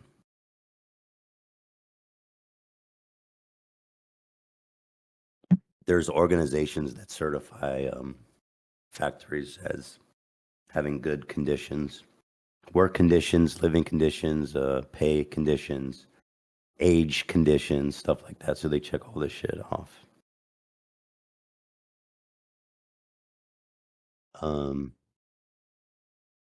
right, I'm back. Okay. All right. You were talking about from the river to the sea, Palestine Yeah. will be free. And Okay, so like at worst, the worst interpretation of that would be like Mhm. someone like Hamas or Hezbollah or like terrorist organizations who are like, yeah, we want to actually kill everybody there. That's the worst interpretation of it. I know that there's a lot of people, obviously, most vast majority of people who do say that don't want to kill all the Jews there, right? But like, so at the best interpretation of it, it basically means, as I've said, this one state dissolution of the state of Israel. And a lot of people also see that. I would say the vast majority of people in Israel see that as a genocide. So that it's if it's viewed in that scope. There's another interesting thing that I've noticed about this. I mean, the thing is, like, that phrase does have a long history of being used by terrorists. And Yeah. so, you know, you But wouldn't hold on. wait, can I say something though? Because like the terrorism Let me make my designation full here. point. Okay, Let me go make ahead. my, You make your full yeah, point. let me make my full point here, and then you can respond. There's an interesting phenomenon going on here where, you know, when minorities tell you they're offended by something, usually, especially liberals and leftists, they'll listen because it's not their place, right? They'll say it's not my place. If you say it, then that's what it is. I mean, Jews make up 60% of all hate crimes in America right now. Mm-hmm. So when Jewish people look at that and they say, "Listen, it makes me uncomfortable the way that that's used."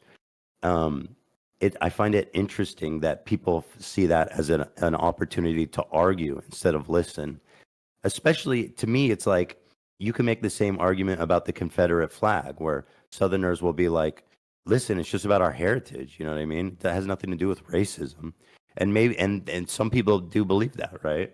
But at the end of the day, if a black person is like, that Confederate flag is offensive to me, you're not going to argue with them and say, no, it's just heritage. Like, not everybody who uses it is racist. So then, you know what I'm saying? Like, it just doesn't seem fair. I know, but okay. All right, where do I begin here? So, one, from the river to the sea, Palestine will be free its origination, its inception comes from the PFLP, the Popular Front for Liberation of Palestine, which you're right was considered a terrorist. Existed before Nazis. Okay, You know, hold on. just saying. I understand. I'm going to describe it. Okay. Go ahead. in its inception and in its broader context, historically, since the 60s, it has always been utilized as a slogan for emancipation and never for anti-Semitism. The reason why Hamas adopted it, the reason why Hamas co-opted it when they had 3% support as opposed to the PLO, which had 83% support, right? Alongside the PLO, was because it was the slogan that was the slogan for Palestinian emancipation. This does not mean that like that slogan changed at any given point to mean killing all the Jewish people just because it was co-opted by a marginal militant faction that in and of itself has never reached a similar level of popularity to even a two-state solution has historically amongst Palestinians. They've never pulled anywhere near 52% support. In which part of this do you think it's fair to argue with a group that makes up 80% of all hate crimes that happen in America, or not 80, 60%? Because that you can argue with them and say, no, it's fine. I'm going to tell you. Because, well, two reasons. One, because Palestinians are the oppressed party in the structure against the state of Israel, not Jews, the state of Israel, which does not, I think you and I both agree, does not represent the interests of Jews at all, and will falsely conflate the interests of Jews with the interests of the state of Israel, specifically so they can continue to engage in this argument, sometimes from a disingenuous framing, a disingenuous conflation. Jewish people themselves say from the river to the sea, Palestine will be free. Jewish people are at the forefront of the anti-apartheid, anti-Zionist activism, Jewish Voice for Peace, Jews for Economic, and the existence of Jewish people doesn't. That point is not very persuasive. I mean, of course there is. What do you? Of course, it's. I think it's very important because there's Israelis that say it. No, therefore, a minority or Jewish people shouldn't be offended by it because some people say it. I mean, no, I think because Jewish people. I'm not going to talk about this as like Jewish people in general. The reason why I brought up Jews for Jewish Voice for Peace and other groups using this as well, like Jews themselves in America using this anti-Zionist slogan, indicates that this slogan isn't one that is about the evisceration of Jews. If that was the case, then they wouldn't use it. There was Jewish collaborators with fucking Nazis. Ethan, don't do that, please. Don't say that the Jews' Voice for Peace are akin to capos. Like that's. I'm telling you that the mere existence of Jewish voices it's not a leg to stand on. I don't understand that. Of course, there's going to be failing. But the most important component here, it's like you're tokenizing a few Israelis. It seems silly. What, Ethan? You're like, here, check out my Israeli. He says it. That's not. Then I don't find it a good point. Well, I will explain to you why it's not a comparison, because I think you agree with me on this as well, that it's Palestinian emancipation is just, right? It's just. Whereas the Confederacy is not. The Confederacy was there to preserve, they said states' rights, but it was there to preserve the maintenance of slavery. Palestinian emancipation is not or has not ever been broadly defined at any moment throughout its history, the evisceration of all Jews living in Israel or the forcible expulsion of all Jews living in Israel. Other militant factors that were never, ever as popular as the broader Palestinian emancipatory movement have taken on this slogan alongside slogans like Free Palestine in general. There's the same exact argument to say from Free Palestine from the river to the sea can also be applied to Free Palestine as well.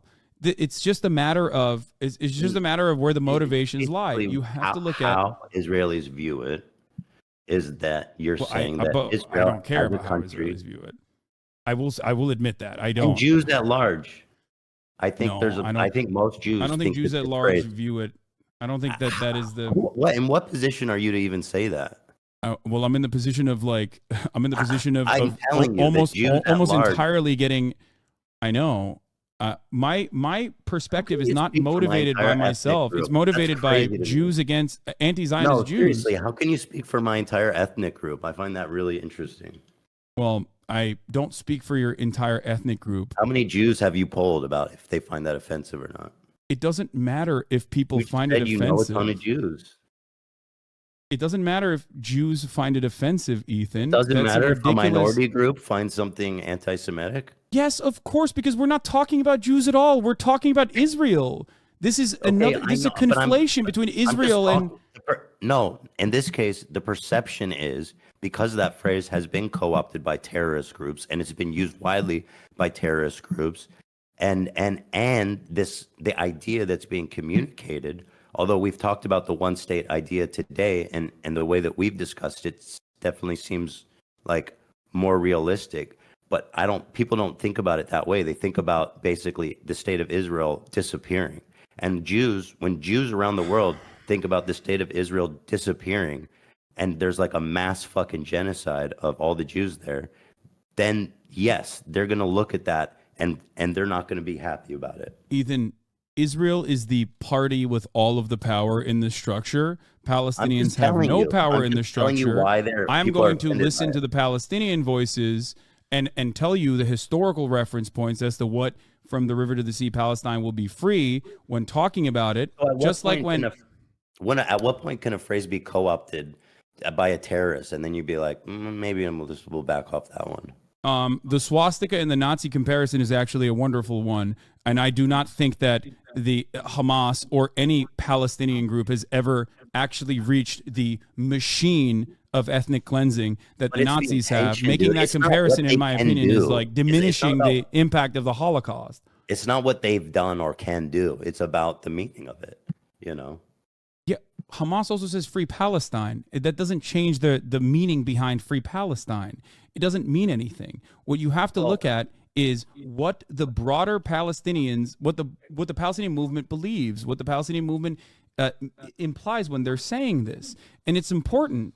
It's important because, like, what are people to do, Ethan? What is the solution here? We say Palestinians can't say from the river to the sea, Palestine will be free. There's people claiming that even saying a ceasefire is actually against Israel's best interest, or even anti-Semitic, as a matter of fact. At a certain point, you have to realize that, like, maybe it's a little disingenuous, and that it's more so to just like squash any amount of of sentiment expressed towards Israel. At any point, should you think about maybe I should ease off this because it is offensive to the vast majority of Jews, interpret it in a not nice way, despite what people's intentions are, and that maybe it's counterproductive to double, triple, quadruple down on it? No, because I'm not going to. How does that help the cause of Palestinian freedom? When people go, because I'm not going to, because I'm not going to make concessions that I don't that hold no historic weight. That I'm actually listening to the Palestinians when they say what they mean. Because I don't have this like secret. Because I don't have this like secondary assumption that Palestinians actually are sneakily meaning something else. Like they're like actually talking about the destruction of Jews. I know that's not what you said. I know that's not what you said. You're not saying that. You're not saying that at all. But there are plenty of people who are implying that. And even then, I'm simply stating the historical precedent for this sentiment. And of course, I'm going to combat misinformation. And I'm going to continue combating misinformation in a country that is outright hostile towards Muslims and outright hostile towards Palestinians from the actual state, right? There's anti-Semitism. This is absolutely true. Anti-Semitism is a gross hate crime. It is completely unacceptable. You and I are in agreement on this. I've combated anti-Semitism nonstop for the past 10 years. There's any people that hear that and they think, you know what? That means no, we got to get rid of all the Israelis. Do you think there's anyone that believes that?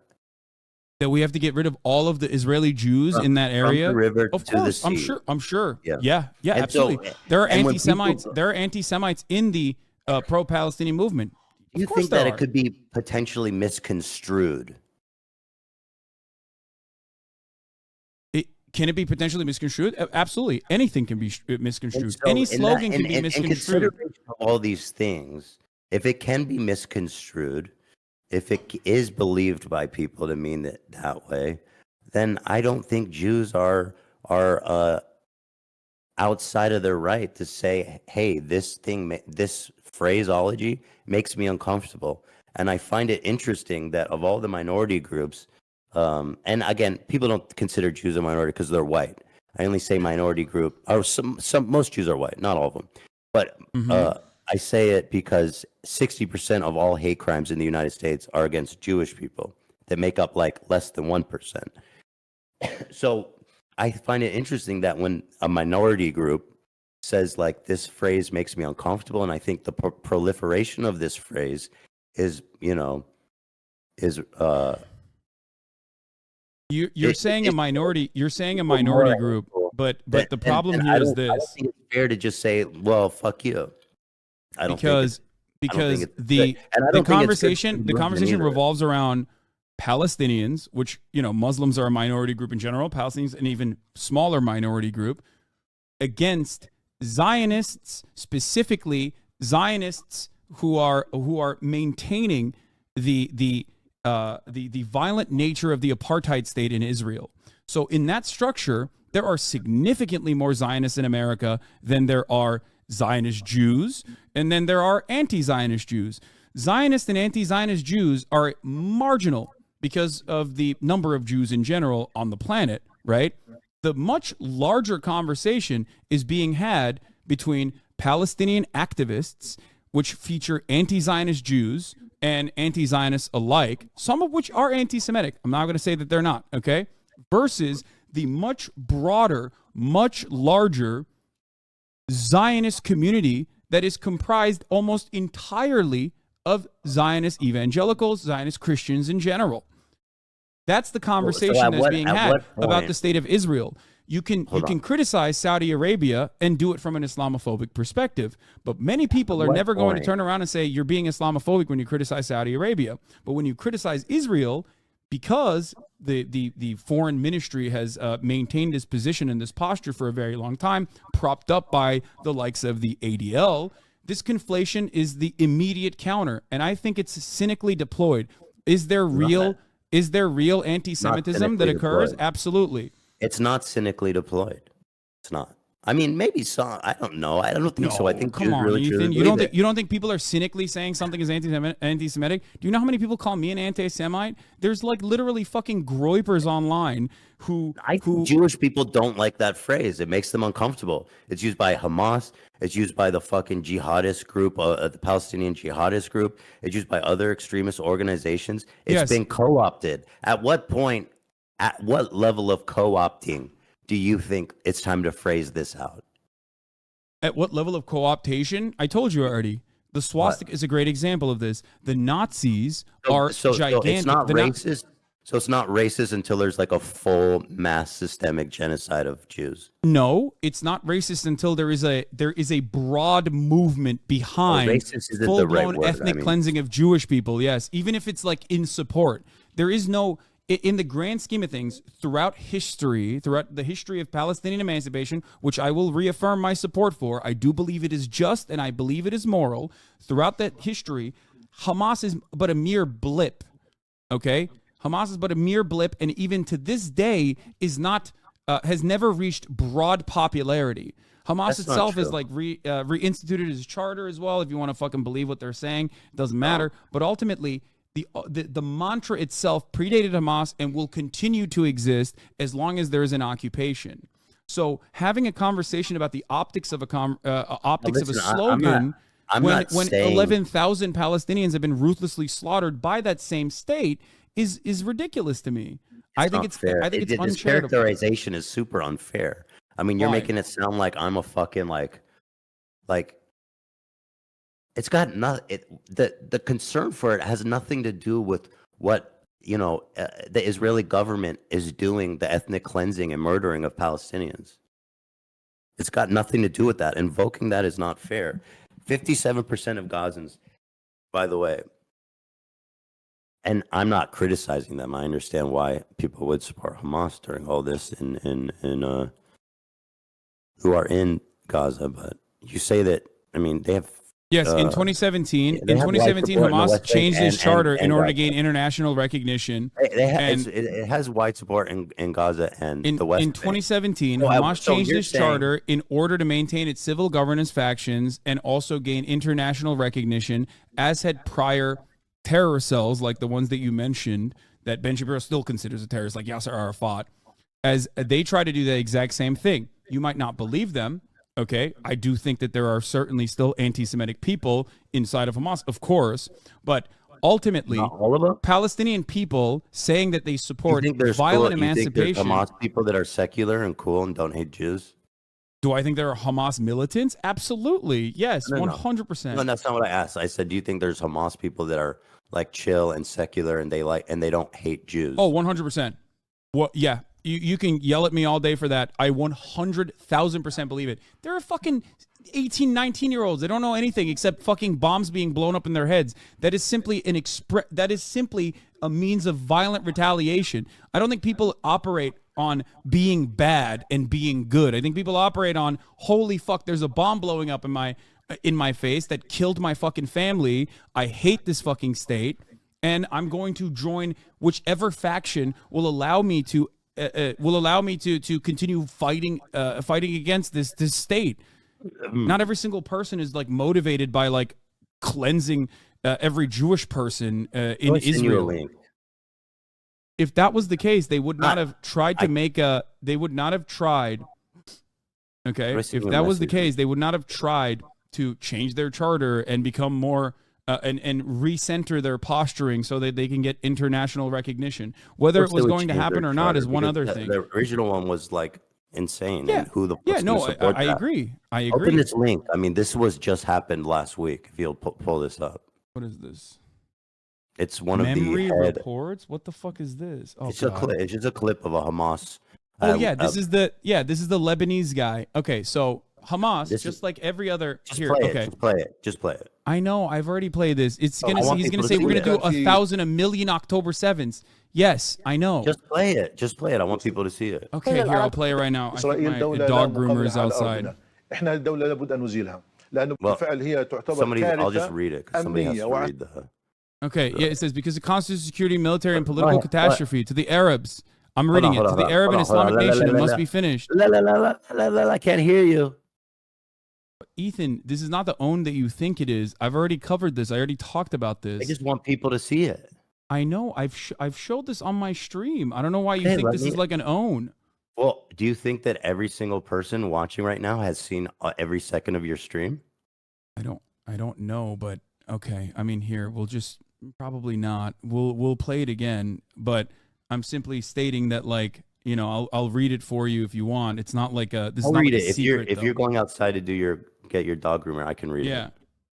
Okay. All right. Here, I'll just. Shit! Never mind. The groomer is not even here. Oh wait, I can't play it on your stream. Never mind. Yeah, I can play it, but it doesn't matter. Here. So play it, and if you don't mind, just reading the. Yeah. The Al-Aqsa flood is just the first time, and there will be a second, a third, a fourth. Because we have the determination, the resolve, and the capabilities to fight. We will have to pay a price, and yes, we are ready for it. We are called a nation of martyrs, and we are proud to sacrifice martyrs. We did not want to harm civilians. But there were complications on the ground, and there was a party in the area with a civilian population. It was a large area across 40 kilometers. The occupation must come to an end. Occupation where? In the Gaza Strip. No, I'm talking about all the Palestinian lands. Does that mean the annihilation of Israel? He says, yes, of course. The existence of Israel is illogical, but there's cuts in there too. I don't even know what the fuck he's saying, but it doesn't matter. He's saying a bunch of fucking psychotic, bloodthirsty shit. I agree. This is one of the this is a guy, I've seen him before. He's a spokesman for Hamas. Yes, there are multiple different factions within Hamas right now. There are multiple different factions within Hamas right now. Hold on, let me finish it. The existence of Israel is what causes all the pain, blood, and tears. It is Israel, not us. Do you want me to talk about it? He's occupation. going to say 1 million October 7th as well. He says, It is Israel, not us. Let me We are just the read victims. it. There's only like 10 seconds left. Okay. Therefore, We'll nobody finish should it. blame us for the things we do. We are the victims of the occupation, period. Therefore, nobody should blame us for the things we do. On October 7th, on October 10th, on October 1 million, everything we do is justified. It is justified. Yeah, he even says it in English. He says, it is justified. Okay? Are you happy? Now, let's talk about it, because you brought this up as though this is like an own or something. One, for as many bloodthirsty psychotic freaks exist in fucking Hamas, there is the same number of non-democratically elected motherfuckers in Israel that say the exact same shit. Dude, you and I are in agreement on that. I'm not saying this to defend Israel. I'm saying it because I'm just telling you why people are uncomfortable with that phrase, from the river to the sea, because they interpret its use like what this guy is saying, which is that from the river to sea, say to Israel be destroyed, and there'll be no Jews left in the region. Hi, Teddy. How are you, sweetheart? You have a good day? Okay. Yeah. For the record, from the river to the sea is in the Likud charter as well, and they do have the material. Not only do they have the support in their coalition government, but also the material realities reflect that Israel is a genocidal apartheid state. So when they say from the river to the sea, so this phrase, when does this it land become, belongs to Israel, that is a little bit more important. However, I don't even care about that sloganeering. I don't care about what Israel says either. I care about the actions. Okay. Okay. No. No. You made a statement defending this slogan, and that's the conversation. Yes, I still defend it, and I'm still defending it. Listen, it's got nothing to do with defending Israel or not. I'm telling you how people feel about it. Okay. So at what point does this statement become justifiably anti-Semitic? Your position is that once basically the government has become full-blown Nazis, or I mean, whatever, Hamas or whoever has become full-blown Nazis, only then will it be considered to be anti-Semitic, and no sooner. No, that's what you. Okay, no. So when this person's statements do not speak for Palestinians as a whole, and never has. He doesn't even fucking speak for Hamas. There are two different factions, or multiple factions in Hamas. There's the civil governance branch. No, Ethan, there are literally conflicting factions within Hamas. He is the more militant faction in Lebanon. Like, I'm not even defending these guys, but at least like this is not a defense of Hamas in any capacity. This guy doesn't but you speak have for to Hamas? you have to parse through this. Of course he speaks for one faction, is what I'm trying to say. So when they are even divided amongst themselves, then like obviously, tell me, at what point is this phrase allowed to be offensive? When there's I told you. So not, you said Nazi Germany. No, I said the level of popularity and the intentions of Palestinians have never been, historically or in contemporary society, to ethnically cleanse Jewish people out of Israel or ethnically cleanse Jews as a whole, right? Depending on who you talk to on the side of defending Israel or on the side of like genuine concern, expressing genuine concern over a statement like this, it ranges from... though. It doesn't matter what Hamas's goals is when Hamas in and of itself, in this very moment, has never captured a broad popularity and is literally not, it's not popular. It won't be popular. It will never be popular. There are Palestinian Christians living under Hamas. There are too many different opinions. Oh, you're sick too? Me too. You feel okay? You think it's because your tooth hurts? Maybe we just got sick, probably. Does your throat hurt? My throat hurts. A little bit. Do you sleep good last night? Nice. You did in the night? We'll have to, we'll take it easy today and hopefully feel better. Oh, no. No fever? Okay, good. When I'm done here, we'll go hang out and take it easy and feel better. Love you. Okay. All right. There's a couple factors to consider here. Okay, like Allahu Akbar means God is great. But for the longest time in American politics, Allahu Akbar was seen as a threat, okay? Considered a threat. A valedictorian literally said one nation under Allah in her fucking speech a couple of years back, and people got mad at her instead of saying one nation under God. We cannot massage our expectations in a morally righteous cause to to tailor the needs, to suit the needs of those who are ostensibly defending the maintenance of an unjust structure. I think it's ridiculous to concede on a point like this, especially as someone who takes anti-Semitism very seriously. I don't think that it's appropriate. Mark Lamont Hill was literally fired from CNN a couple of years prior for saying from the river to the sea, Palestine will be free at the end of his speech at the UN. Okay? This man is a scholar. This man is a historian. He delivered a speech in front of the entirety of the United Nations, and CNN fired him. Why did they fire him? Well, I'm assuming that you don't believe Israel has the right to exist. I don't believe Israel has a right to exist as an apartheid state. No, I don't. I don't believe that an apartheid state can continue. From the river to the sea essentially means the state of Israel is going bye-bye. The reason why I brought up the historic reference point is because in its charter in 1960, I think it's like 1965, the PFLP that first implemented this slogan literally said they wanted the Zionist entity to be dismantled so that there is a democratic secular state for all Jews living in Israel and all Palestinian Muslim Christians alike. Hold on. Who said that?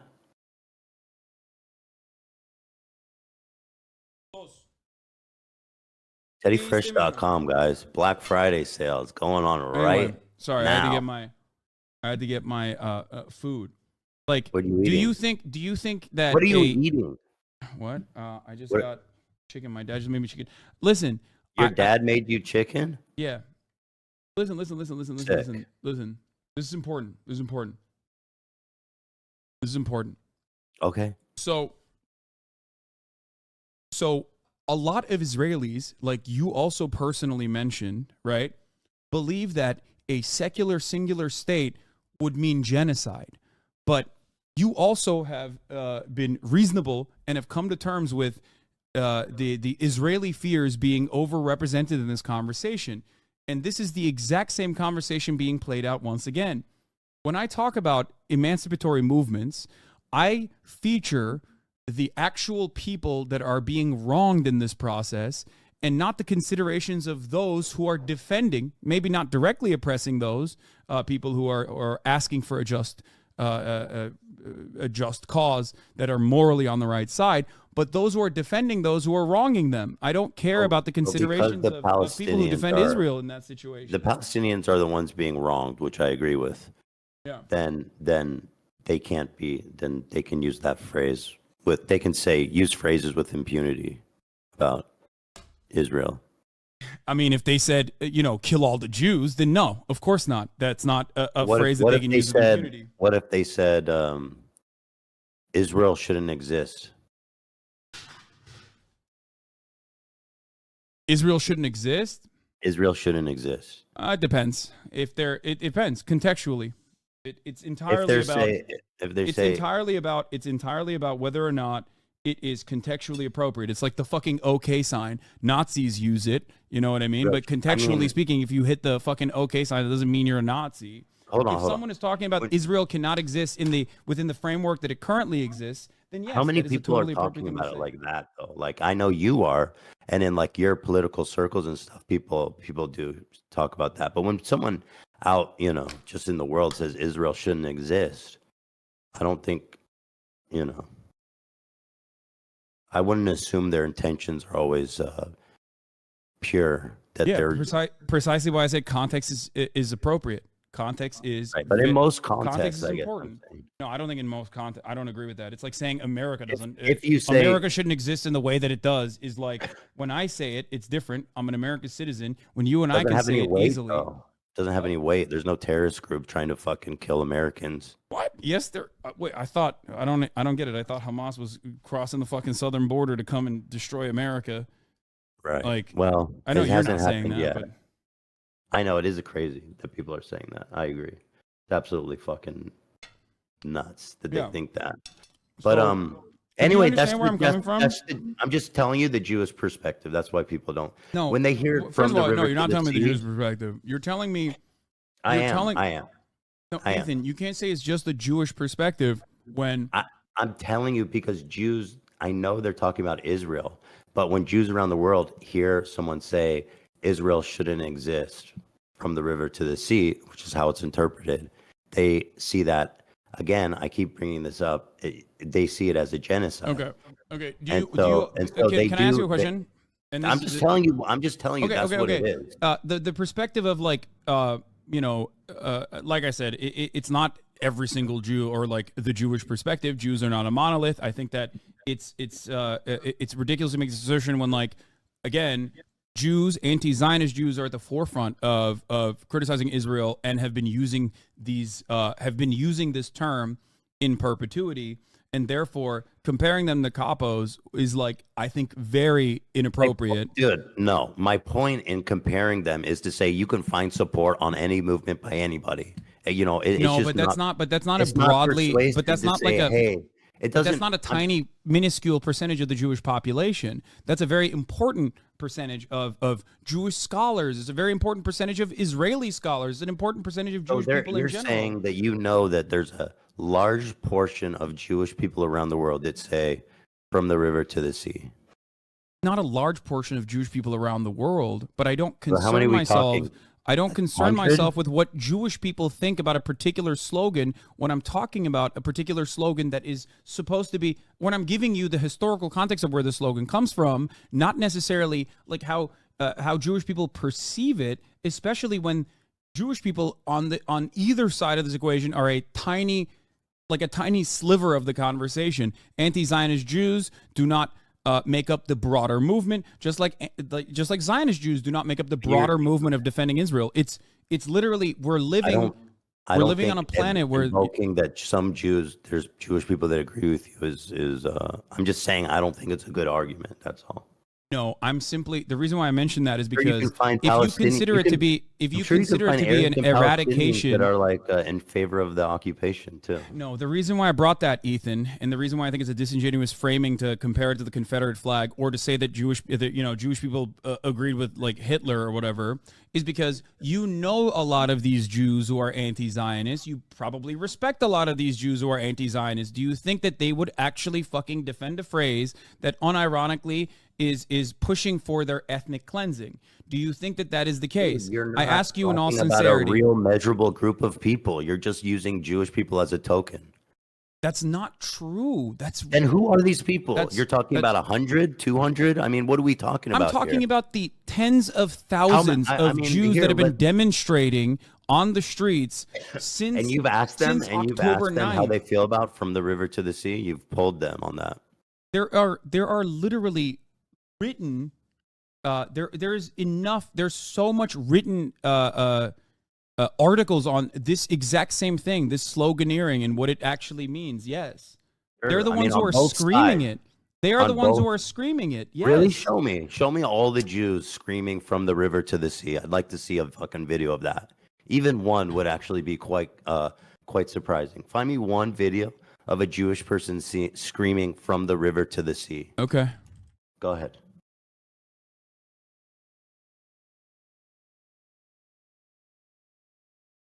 I mean, I can definitely find you a group of Palestinians or Arabs that are like, no, we should definitely occupy Gaza, and we think that Israel's totally right. But what difference does that because make? I can use them as a token too. It doesn't mean that what. Wait, what?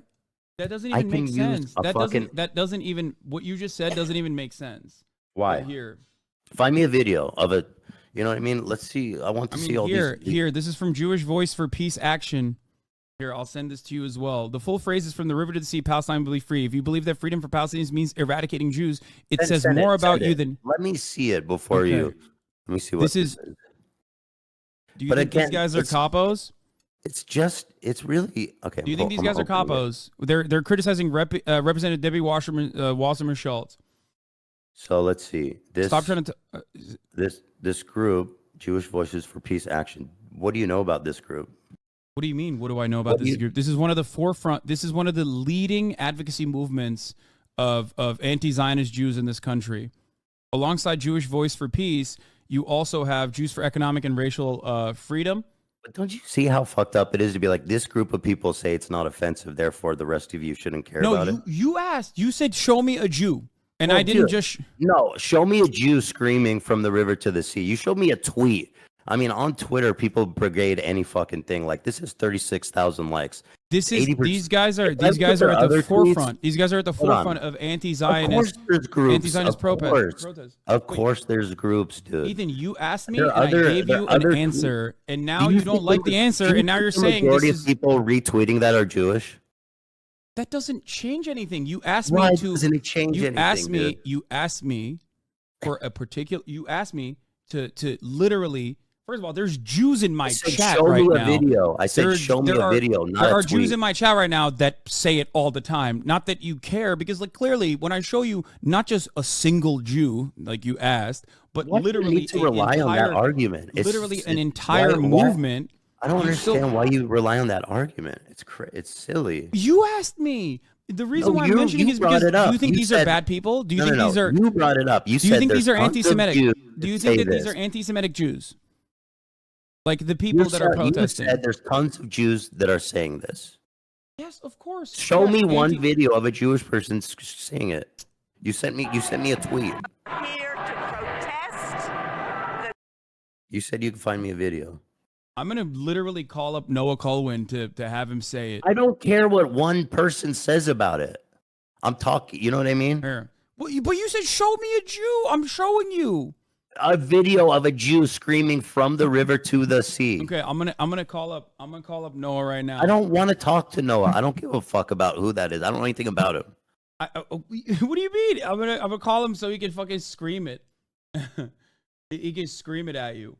Okay, so not the Orthodox. You know one guy who will scream it. Therefore, dude, this argument you're making is ridiculous. What do you mean the argument is ridiculous? That's like saying if I can find a Palestinian to say the occupation is justified, then saying the occupation is justified isn't anti-Palestinian. No, because the morality behind what he's saying is incorrect. The morality behind what from the river to the sea, Palestine will be free is correct. That's the major difference. That's not how the Jews see it. They see it as. But now we're having two separate conversations. We're having two separate conversations. If you and I are both in agreement of Palestinian emancipation, which you say you are, and I believe you, then why would, if you believe in Palestinian emancipation and you don't believe in a permanent occupation over Gaza, who gives a fuck if you can find a Palestinian that says, no, eviscerating Gaza is correct? Like, the conversation is not on the boundaries of, Jewish people versus Palestinians. The conversation is on Zionism versus anti-Zionism. The Jewish people do not interpret that as a morally just statement. I mean, obviously, that is completely subjective. Well, the reason why I mentioned that you're wrong in this, I'm sure there are a lot of Jewish people that don't interpret it as morally just. They think that it means ethnic cleansing. No, you don't care about anyone else. What you're supposed to do in that situation is not to immediately go, all right, well, Jewish people don't think this is appropriate, so. I'm gonna go it's not allowed. I'm gonna go find a group of black people say the Confederate flag isn't racist. I'm gonna go find. Ethan, please stop. No, don't do that. Don't do that. You're being ridiculous. This point is Ethan, you're making a conflation that However makes you look horrible. Why don't you see this? It means fucking nothing. Ethan, you're making a conflation that literally makes you look so bad. Please stop doing that. Please. Doing what? Doing what? Stop bringing up slogans of an oppressive party in comparison to slogans that come from the oppressed side. It is a false conflation. All I'm telling you is why people find it offensive. You don't want to hear it, and that's fine. or you disagree. I'm telling you why people find You're- it offensive. the- They see it as a call for the destruction of Israel. That's how they view it. I hope you can understand what I'm trying to say, because like Israelis is basically they see things through the lens of everybody wants to kill us.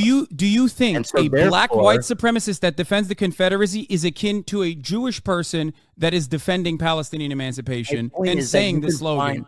you can find anybody to agree with any I know, fucking but- point. That the existence of somebody agreeing with a point is not proof of any fucking thing. And the suggestion that it there is are a stupid. ton of white people who think Black Lives Matter means fuck all whites and only Black Lives Matter. That doesn't change the reality behind the slogan, and that doesn't change the morality behind the activism. And the same goes for Palestinian emancipation. Just because people who are in defense of Israel, okay, people who are defending Israel and its continuation of an apartheid regime because the opposite makes them feel like it's going to be genocidal, doesn't change the reality of the slogan behind it and doesn't change the morality behind the actions. I am in support of Palestinians. I'm in support of all people living freely.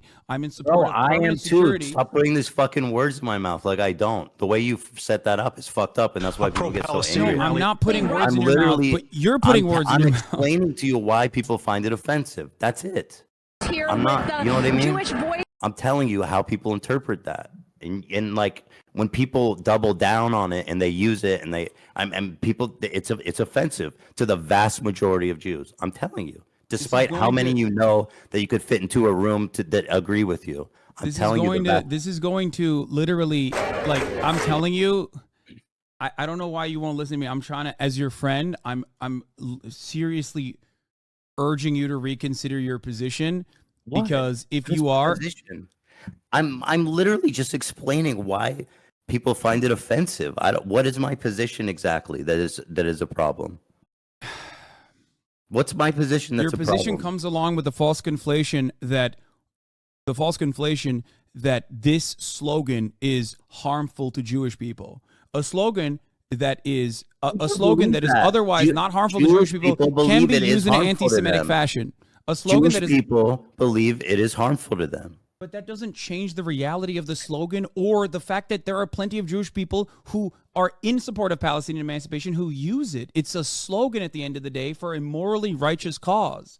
Just because But there's also fucking those- terrorists that want to kill a bunch of Jews also amongst that cause, despite it not being a lot. That's how fucking Jewish people and Israelis interpret it. I'm just telling you, dude. Okay, Whether you Ethan. agree or not, I'm just explaining it. Ethan, I know you're just explaining it, except the okay.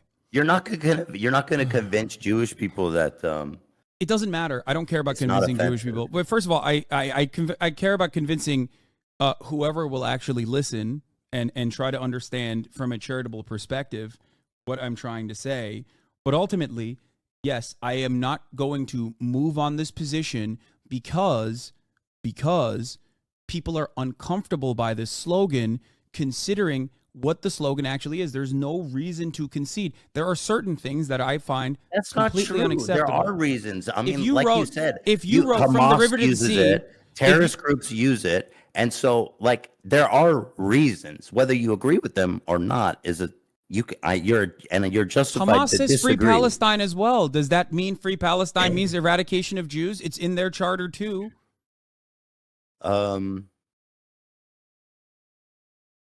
No, it doesn't mean that.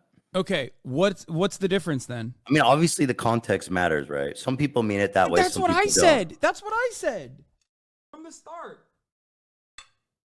Right, but well, so free Palestine in it doesn't suggest the destruction of Israel, which is how again people interpret No, it. that's not true. Plenty of Free Jews, plenty of Zionist Jews that I've seen think free Palestine means the destruction of Jews. Okay. Not just Well, Israel, the entirety of the international Jewish population. I don't think that because from the river to the sea in the saying itself is people interpret it as the annihilation of Israel. That's how people see it. Okay, when you want to understand what Black Lives Matter means, do you go to white people to ask them, or do you go to black people and ask them what it means? Who do you listen to? Say what? When you want to understand the purpose behind a slogan, do you go and ask what What white people think about Black Lives Matter, or do you ask black people what they mean when they say Black Lives Matter? I would. When you want to understand the Just meaning tell me your behind the point. Just slogan tell me your Black Lives point. Matter, do you ask white people what they think it means, or do you ask black people what they think it means? I guess I would probably just ask anyone involved in that movement. I don't know. Okay, that's great. Are there black people in the Black Lives Matter movement that like legitimately hate white people and like maybe want to even kill them? I'm sure there are. There's one. You can find one of everything. Okay, like I'm sure. Does what you're doing essentially with your does that using change Jews as tokens? Does that change? No, listen to my words. Does that change the broader movement and the morality behind Black Lives Matter, or does that change what people mean when they say Black Lives Matter? Black Lives Matter doesn't. Again, it's what's in the phrase, dude. Saying or the thing is like saying Black Lives Matter doesn't insinuate that other lives don't matter. It's there. It's in the fucking phrase, bro. I don't know what to tell you. From the river to the sea, Palestine will be free. Also doesn't feature from the river to the sea. We should destroy Israel and kill all the Jews. You're the one who's saying that that is the secondary implication behind it. I'm just telling you how people see it, bro. I know, but if you were to tell me this is how white people feel about Black Lives Matter, I would say I don't care how white people feel in this regard, because my business is not about explaining what this. There's no inherent, bro. There's nothing in Black Lives Matter that's saying that white lives don't matter in the fucking There's nothing slogan. From the river to the sea, Palestine will be free that implies Jewish people must be eradicated or Israel must be destroyed and Jewish people in it must be killed. A lot of people disagree because you're talking about from the river to the sea. Yes, a lot of people who are not Palestinian and a lot of people who are not anti-Zionist disagree. Anti-Zionists, on the other hand, don't agree, and they are the ones who are using the slogan. So why would I'm asking you, if I'm not going to ask a white person who is against Black Lives Matter, why would what they feel about this slogan? Why would I go to in the broadest majority Zionists, both Jewish and Christian? Why would I ask them what they think about a Zionist, anti-Zionist slogan? I already explained it, but you don't want to hear me. What? No, I'm asking you. Like, it's not in the fucking slogan itself says. People interpret it as destruction of Israel. I know it doesn't say let's destroy Israel, but it's not. But that's from the river to the sea is mainland Israel. Okay, Ethan. That's it, man. That's how people see it. You can't simply say that's how people see it and it is though. There. But it doesn't matter how Zionists see it. What matters is how anti-Zionists speak it. Anti-Zionists of all backgrounds, just like Zionists of all backgrounds, will sometimes cynically and other times because they're misguided think that this spells the genocide of Jews. It does not. And do you care that your chat is calling me racist? Do you make any attempt to modify? I have not looked at my chat. Moderate that at all? I have not looked at my chat at all, but I just opened it. But don't you have moderators? Do you care at all about what your audience says about me? There's 32,000 people in here right now. The reason why people are saying that is because of the conflations that you made, Ethan. That's why, I can't stop people from viewing you a certain way if you're going to make these comparisons that they've heard from actually racist people. You literally implied that Jewish Voice for Peace would be akin to a capo in this circumstance. Oh, you are fucking so bad faith for saying that, and fuck you for even putting that out in the world. That was not my point. Made this comparison. My point was that you can find anybody to defend any fucking thing. That was my point. You also made a comparison that this slogan is akin to the swastika changed over the course of its trajectory as a symbol for Nazi Germany. And then also on top of that stated that the Confederate flag means something different to the Southern folk that want to promote heritage, not hate. Those people, when they say that, are cynically saying heritage, not hate. It doesn't mean slavery to me. Those people are in the wrong. These people that are saying from the river to the sea, Palestine will be free, are not in the wrong. They're in the right. That's the major difference. They are morally righteous, and their slogan in and of itself is on the exact opposite side of what the Confederacy implies. That's why a better comparison would still be to make a comparison to Black Lives Matter in the way that some white people foresee or perceive Black Lives Matter. And if I'm not going to listen to what white people who are against Black Lives Matter have to say about the slogan itself, then why would I listen to people who are defending Israel on what this slogan means? Because the broadest majority of people who consider this to be an anti-Semitic slogan are, in my opinion, deploying it cynically. Not you. Not By you. the way, I'm not even defending I'm not even like, I'm just trying to tell you guys how it feels. And I'm fucking shocked that you don't care that people in your chat are saying, who the fuck is this child, cold, arrogant, as fuck. I love you, but there's only so much I can do. How can you be surprised when your Discord is literally full of fucking Ethan, I love you, but there's only so much I can do if you're making that argument. You know that, right? Like, at a certain point, you're an adult, and the words that you're saying are going to be perceived by people in a certain way. I can't constantly tell my community to shut the fuck up, like, right, which I have, and I think they should. But at the end of the day, it's because I know you personally, and I think your heart is in the right place. But they don't know, so it's hard. It's hard for people to view what you're saying beyond your words. I'm just telling you the perspective. You disagree. That's it. I mean, what the fuck do you want from me? Okay, but do you get where I'm coming from? Like, that's why I'm trying to understand your analysis, dude. Okay, I understand your analysis. I don't want my community to hurt your feelings. I don't want your feelings to be hurt either. They're not hurting my feelings. They're fucking. They're monsters. They're like psychotic. I think you're a good not person. All of them, but there are a lot of them, and you don't seem to care about moderating it at all. That's not true. Whereas when you're on my show, we really do care about what people say about you on Discord and chat, and we moderate it to keep like a good environment. But you don't seem to fucking care about it. There's no way I can shut off my chat. I mean, I can put it in emote mode, but that's it. Just like you shut off your chat. Just like you shut off your chat when these sorts of conversations happen in an effort to stop bad faith pieces of shit. We can put it in emote mode, which is what I'm doing now. But ultimately, you have to realize, like, when there's 33,000 people, and it's not even YouTube, it's literally fucking Twitch, so that it's even faster. It's almost impossible to moderate because people are going to perceive what you're saying in a certain way. This is not like, there's only so much moderation I can do if you make that comparison. Do you have moderators in your chat? I don't understand. I didn't make any fucking comparison, dude. I'm literally just explaining how people feel about it. That's all I'm fucking doing, man.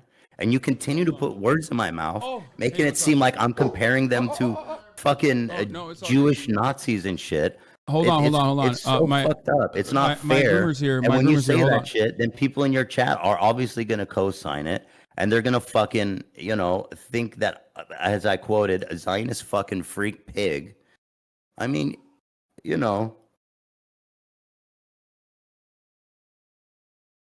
don't know.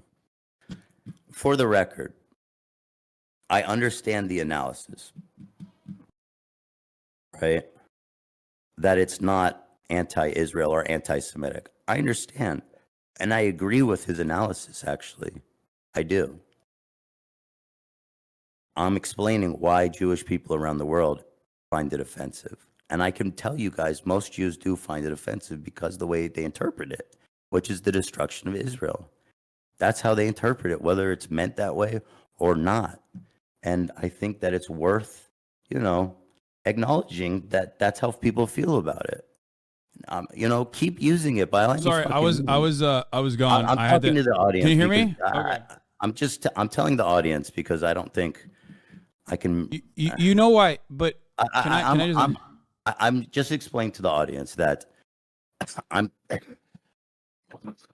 simply explaining why people interpret it to be anti-Semitic or anti-Israel because of the insinuation that it is from the river to sea. They interpret it as it being a call for the destruction of Israel. You can use that phrase, and I agree with your analysis, Hasan, that you know what I mean, that people can use that phrase. It's okay. You know what I mean? I'm just explaining the perspective. If you care to respond to it or not. No, I get the perspective. If you want to keep using the phrase, that's fine. You know what I mean? I'm just explaining that I don't like that people act like it's so fucking shocking that, when Jewish people see that and interpret it one way. It's not fair. to make them seem like crazy Zionist But if you see for interpreting it that way. If you see my explanation of this, and if you hear Palestinians explain this term and this slogan and what it means to them and the history of the slogan, right? And instead of going, oh, wow, I didn't think about that. Actually, maybe I'm in the wrong here. I would rather listen to those who are anti-Zionist, Palestinians, and also American Jews and Western Jews who are anti-Zionist alike.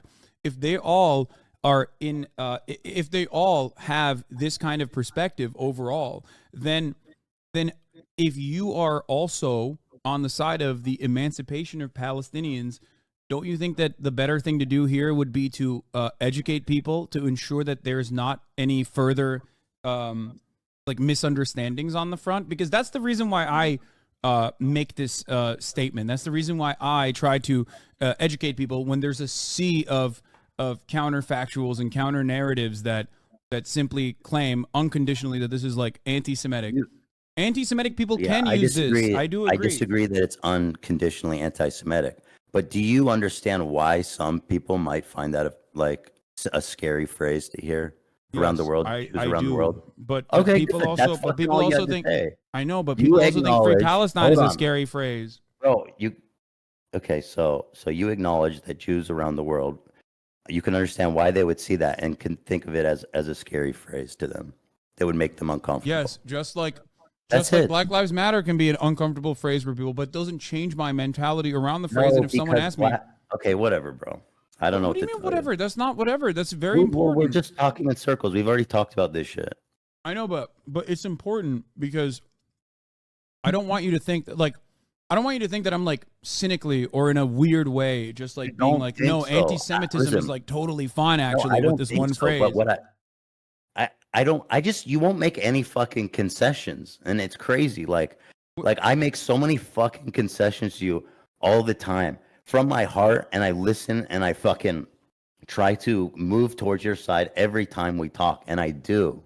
But when I fucking try to explain to you, and you even sit here and you understand that, why Jewish people around the world might find that phrase scary to them, you won't fucking even admit. Well, now you did that I asked you, but you think it's fucking silly. You don't want to hear anything I have to say, and you don't want to concede a single fucking point.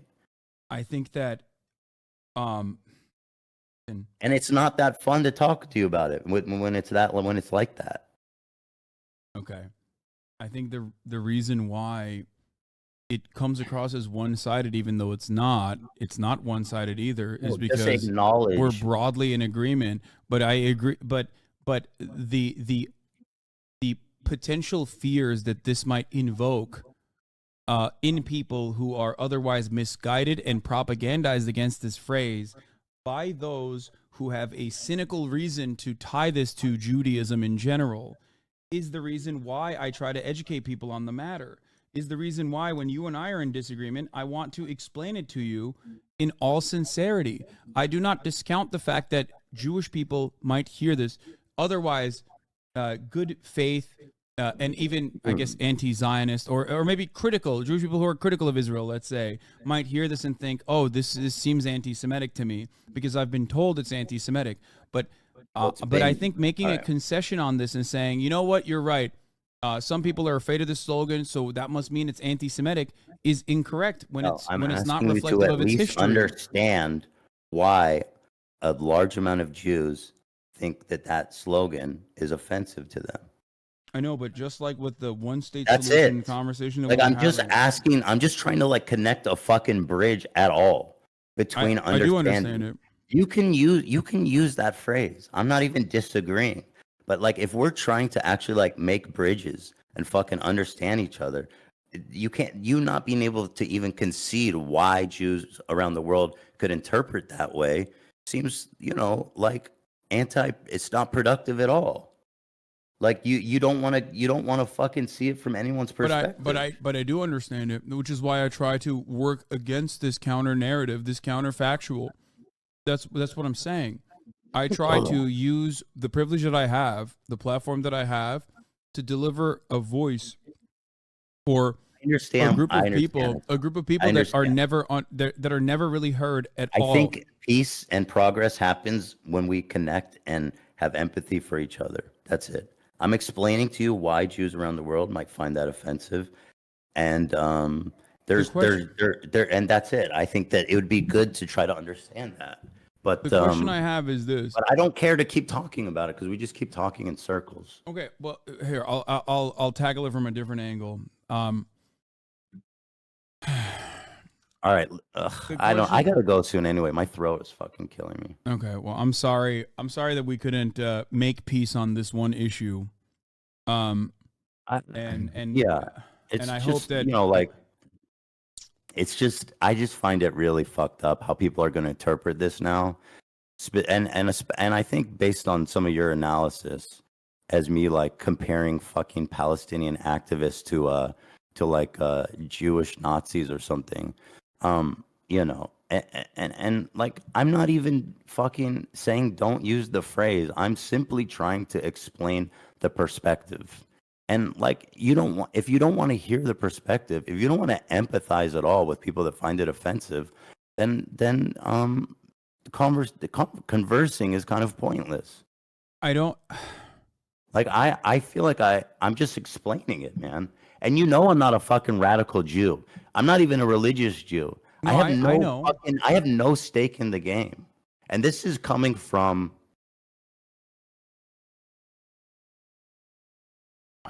I know.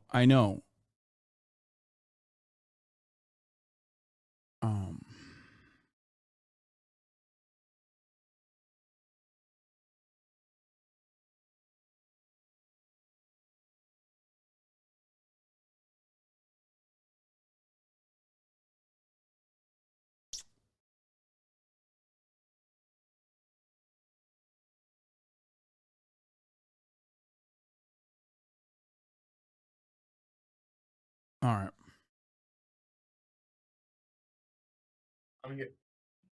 Sorry. I don't know why I get so fucking emotional lately. You all right? We don't have to continue if you don't want to and you don't feel like it.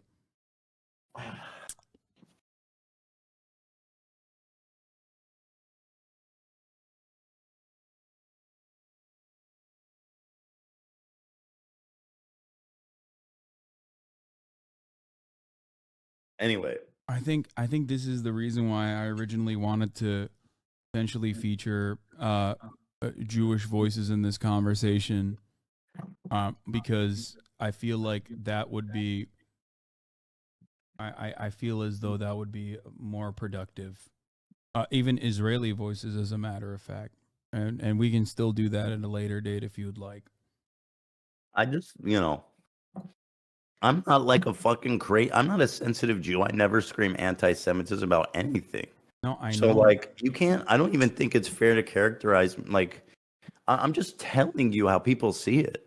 I mean, that's all Ethan, I'm doing. I know. I never You said that. disagree. Clearly, that's it, and that's fine. I don't, Ethan. I don't. I've never said any of those things against you, and I don't believe that. Okay, I'm not saying that at all. I'm simply trying to describe the position of Palestinians in this matter, on this front. And you've done not that, just and I understand, bro. But anti-Zionists as a whole. I understand. I've listened to you. I agree. That's it. Okay. As far as shit. As far as being conciliatory on this front goes, I think that's the reason why it'd be better served to have this conversation not with myself, but with an anti-Zionist Jewish person. Why does it matter if they're Jewish? Because I'm not Jewish, and you've said in this conversation that, like, how can you tell me how to feel about the situation? Yeah, but how is one person of representative of Jews at large? I think that they'll be they can talk about it from a more united perspective, and give you more give you additional feedback and additional information. Here, I'm just gonna. This person said, "Okay, we don't give a fuck if they interpret it like that because they're fucking brain dead genocidal freaks." It's like understanding a fucking Nazi's perspective that emancipation for minorities is a threat to their existence. Get the fuck out of here. Yes, So because this is, and for the record, that is the perspective of someone who is not speaking about Jewish people. He's talking about Zionists. This is the difference. I'm just, And bro. the number of By the Christian way, that's Zionists far outnumber the number of Jewish Zionists as a how whole. are the mod? By the way, how do you honestly expect the mods to keep the discourse like in any way like civil? That was a comment left by your mod. Which mod said that? I don't care. It doesn't matter. I'm just saying. Well, I mean, why'd you bring it up? No, I'm It not does trying to matter. snitch. Okay.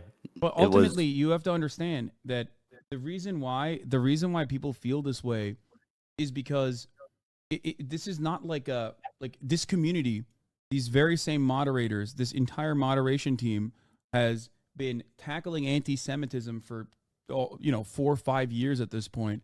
Like Rogan says they're not Ethan is anti-Semitic. so. They're not saying this Rogan, because they're another like, mod says Ethan is so bad faith. What have I been bad faith about? Like I genuinely don't understand that. the way that What? people perceive your do you think people across the board are geared towards hating you here in this community, in my community in general? Do you think that I don't yell at them regularly and try to tell them not to have these kinds of perspectives? The reason why people feel the way that they do Oh, is you're. because after a certain point, What have I said that's especially, bad faith? I think you want me to be totally honest. Yeah. No kitty gloves. Okay. Fuck you, I bro. no. That insinuation is so stupid, man.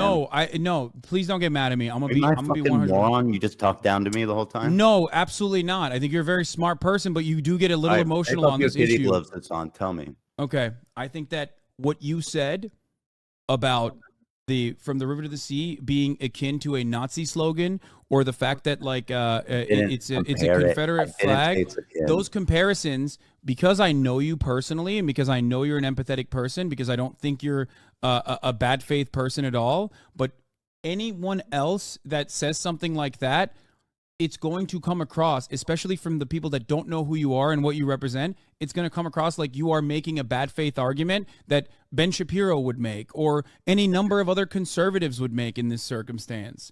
Of course, people feel this way because they don't see your reconciliation process. They don't see that like you go back on information and you internalize it and you think about it and you come out with an honest perspective. They only see clips of you. They will see clips of you making that comparison, and how is that bad faith? You're saying people take it out of context. That's not the same thing as being bad faith. Well, I don't think it's being taken out of context because you're saying this in defense of bastardizing the perspective of Palestinians or minimizing the voice of Palestinians, Muslims, and anti-Zionist Jews, and the rest of the anti-Zionist movement by trying to say, no, this is what it actually means. This is how it's being perceived by the other side. What it actually is perceived by the other side, the broader Zionist movement as a whole, does not change the reality of what this message means. It simply is used as another reason to silence any kind of emancipatory slogan and any kind of opposition. People feel like they can't say anything. People feel like they can't. People can't push for a ceasefire. The government's not listening to them. People can't even say free Palestine from the river to the sea because like then this is technically considered anti-Semitic. Like what should happen? Is there a boundary and a guideline that maybe the ADL could put forward that people can write? I am not advocating for any speech I'm just giving you my perspective. I'm not saying don't say any of that shit. I'm just telling you how Jewish people around the world interpret that phrase. That's it. I think if you were to ask anti-Zionist Jews how they interpret the slogan versus Zionist Jews, the difference would be stark. So you're saying because of this group doesn't find it offensive that the other... I'm not saying they're right. You're saying this group of people find it offensive, therefore they're wrong? I mean, I'm just telling you how they feel. I mean, it's just feelings, because it is an anti-Zionist slogan. That's why I think listening to anti-Zionists in this front was more important. And again, this is the way people hear it. At a certain point, also, what you're saying, genociding all the Jews there does become anti-Semitic. And I'm not saying that's what anybody there wants to do. Of course, genociding all the Jews is anti-Semitic. That's insane. That's how people perceive it, especially people in Israel. No, but people also perceive Free Palestine to be the same. You yourself I admitted don't. that people in. Okay, you don't. But I don't think it's the same. People don't you perceive it. literally said a one-state solution is untenable, regardless of the morality of it, because people in Israel consider that to be akin to a possible genocide. You openly stated that paranoia is not a justifiable one, and yet people still feel it in their hearts. You cannot set the boundaries on an emancipatory movement by the unreasonable fears that people have about that slogan, because, or any slogan whatsoever, because ultimately it turns into, unless it's like directly violent and it's an incitement of violence, in which case, of course, unacceptable. Because at a certain point, this becomes an optics conversation that is used as a cudgel to like just fucking forcibly squash any kind of opposition. And that's already happening. In America, it's not happening. We still have some semblance of free speech. But in Europe, in different parts of the world, people are literally fucking getting apprehended. They're getting detained for saying from the river to the sea. So in my opinion, having this back and forth in good faith and having a conversation about it is fine. But that doesn't even change the reality or even break through the dam of the sea of people that are demanding a ceasefire, that want to stop the occupation, that want to end the apartheid, that has currently in this iteration, in this last iteration, in the siege, has killed almost 11,000 people with 4,000 children. Bro, don't And I bring that know up you- as and some I know fucking you don't think- talking point against me. Because No, again, I know it you don't insinuates agree with I don't that. give a I fuck know you about don't that. agree with that. I know you don't agree with that. I know. I'm not saying you do at all. I know you don't agree with that, and that's precisely why All right, I'm saying just listen to the Palestinians in this front Okay, I'm listening to the Palestinians and anti-Zionist Jews. and anti-Zionist Jews. Anyway, I'm sorry. I don't want to fight. I think this is like, I mean, it sucks, and I'm sorry that I made you feel a certain way. I'm sorry that my community made you feel a certain way. No, it's fucked up. I don't want you to. I think you're a good person. Just understand that people don't know the empathy that you have, and they simply see, similar talking points that they've heard from others that don't demonstrate that same empathy that you do when you're delivering their perspective here. That makes sense? Yeah, I mean, I'm just trying to have a conversation about it. I'm just trying to be honest and open and I agree. I respect it, which is why I wanted to have this conversation to begin with. I hope you don't think that I'm like, harboring resentment or trying to get my fucking community to hate you. I'm working in the exact opposite direction. well, I don't think your mods have a very vested interest in aligning their goals with yours. I'll talk to them about it as well. But ultimately, there's a reason, and that is because they've heard this sentiment expressed by others, and they don't know you. Here's another personally. mod. C-Max says, you're just showing you're a Zionist, Ethan. There's another one saying, shrug dog, I don't care about your feelings. Which is fair. Yeah, I'm not taking it back, says Fish. Frogan said, I forget what she said, that I'm a Zionist or something like that. The talking I'm literally points that just you've trying to explain demonstrated, why the people talking feel that points that way. you've demonstrated come across like you are in defense of Israel, and they are identical to the talking points that those who support Israel When put did I forward. defend Israel? But I know you're not. I know. When? No, when? You said it can be when? No, you're misunderstanding what I'm saying. I know you're not. I know you personally. I know what you represent. I know the values that you represent. I know that you're empathetic. The talking points that you bring forward, however, are identical to the same talking points that I literally spent the entire day dissecting. That's the difference. That's why people see that and they automatically ascribe bad faith, bad faith to what you're saying. Like what though? What's a talking point that you'd hear Ben Shapiro say? Where do I begin? I think that the from the river to the sea conversation, every single thing that you brought up, I've heard from. I mean, if I pulled up a Ben Shapiro video right now, he'd probably say identical things. Right. And on that one, I'm just saying, as a member of the Jewish community at large, and myself being a moderate, fucking secular, non-religious, unsensitive to a not like desensitized to anti-Semitism for being on the internet so long. Like, I'm just giving you the perspective. You disagree with it, and that's fine. But you can't argue about how people feel. You know, it's an No, I emotional, know. it's an emotional thing.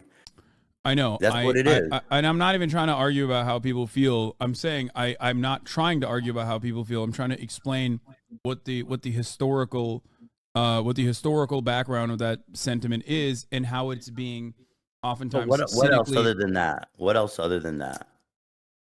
It's mostly I, that. I know Ben Shapiro says that. Listen, I'm just telling you the perspective. What else did I say that would I think I don't know. I haven't watched a lot of your your takes. Like I today, genuinely don't know.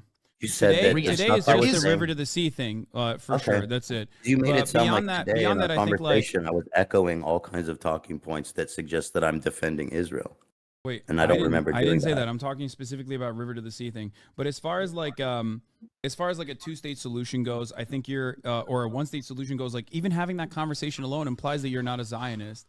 So I don't know why. Dude, I literally conceded to you that the one state might make more I know, sense. Ethan. I know. what I'm the fuck, I'm man? telling you that I don't feel that way anyway. I'm not coming from it from that perspective at all. I'm also eating now. I'm just letting you know. But Yeah, I can see. It's fine. All right, I do have to go. I mean, I don't know I don't know if this was productive or anything really at all. My sense of this is that I'm going to probably deeply regret having this conversation, but that's what it is. Ethan, I love you. I wanted to talk to you beforehand, so we can just like have a more productive outline for a conversation like this. I'm not. I mean, I'm this not is what I trying to, wanted to talk about. What? No, this is what I wanted to talk about. It's No, fine. I know. I just like look, as a final statement on this for everyone that's watching. Ethan is not a bad person. He's not a Zionist. He is delivering the perspective of a person that has lived in Israel. Yelling at Ethan is not going to be productive in this situation or appropriate in this situation. Don't you think it's like if you're trying to reconcile between two different groups of people, don't you, even if one group is wrong, let's say, do you think it's at least even a little important to try to understand their perspective? 100%. No, Okay. I do. I that's talk it. about And the that's importance all I of really building a fucking broad. am I talk about the doing. importance of building a broad movement all the time. And in order to engage in coalition building, you have to be conciliatory, you have to be understanding, you have to be empathetic, lead by empathy. Like if you want to call me Israel defending, I'm like the most milk toast fucking pro-Israel defender you can possibly find. So like you gotta learn, people need to learn to build a fucking bridge somewhere. I'm not saying that. I hope you understand. I know. Yeah, you're not saying it, but I do think that a large part of your community thinks that. It's clearly reflected by all the shit that the mods continue to say. And so I think it stems from. I just got a fucking Air Force ad. Yeah, I just ran an ad. Right. I forgot to run it at the top of the hour. All right, listen. Let me just clarify. Israel's wrong. The settlements should be removed. Netanyahu's a war criminal. I fucking hate him and his whole cabinet. They're genocidal, absolute psychopaths. Fucking despise them. I think the Palestinian people, I think the blockade needs to be lifted. I think that Israel is indiscriminately bombing Gaza. I think that this indiscriminate bombing of Gaza is fucking horrific and horrible and absolutely destroys Israel's position. I don't know what more I can do to try to empathize as someone who's an Israeli. I don't know. And so those are my positions. If I try to explain a perspective of a Jewish or Israeli person, I'm not endorsing it. I'm not defending it. I'm only saying it because I think it's important for people to understand the perspectives of those on the other side of them so that you can connect with them better. What's That's it. That's my goal. And what could the pro-Palestinian side do better? I think that's a good question to ask you. Like as far as its own advocacy, I don't mean this like cynically. I'll answer it. I don't. Again, I hate to speak so broadly about the whole movement, but in general, I've seen, and what I'm seeing now is just like a really vitriol, like there's zero empathy or tolerance or desire to hear the perspective that I'm doing, and so much so there's not only a lack of empathy, there's a downright an outright hatred for it. I mean, I feel like a lot of people can't differentiate between like real Zionist propagandist psychotic fucking freaks and then someone like me who's a secular modern fucking unreligious and concerned Jewish person, Israeli, that's concerned about what's happening to the Palestinian people.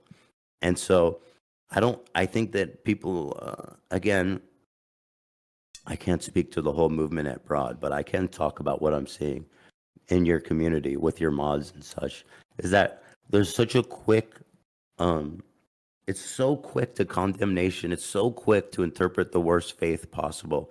There's no charitability. And I understand because tensions are high. People are rightfully upset about what's happening. I mean, that's to put it mildly, right? As you said, I mean, 10,000 people died. 6,000 of them are kids, or maybe even more, 8,000, I don't know. But there has to be, if there's not even tolerance for someone with my perspective, then I genuinely don't think that there's ever going to be a chance of anyone reconciling this in a meaningful way. I just think it's counterproductive to look at me like the fucking villain and to call me a Zionist and to interpret what I'm saying as someone who's no different than, your run-of-the-mill militant fucking fundamentalist settler or fanatic in Israel. I agree.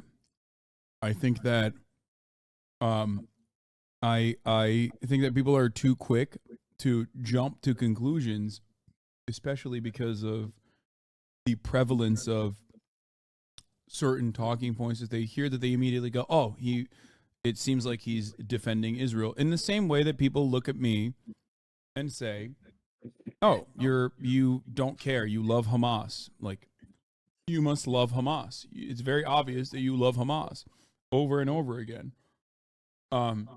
Despite the endless condemnations that I deliver, I feel that and talk about the brutality of it. It's just people are very black and white on the internet, and they want to put you in a neatly defined box that says you believe this, and I think that you believe this, and you're sneakily and cynically and talking against this other position. I will not listen to what you have to say.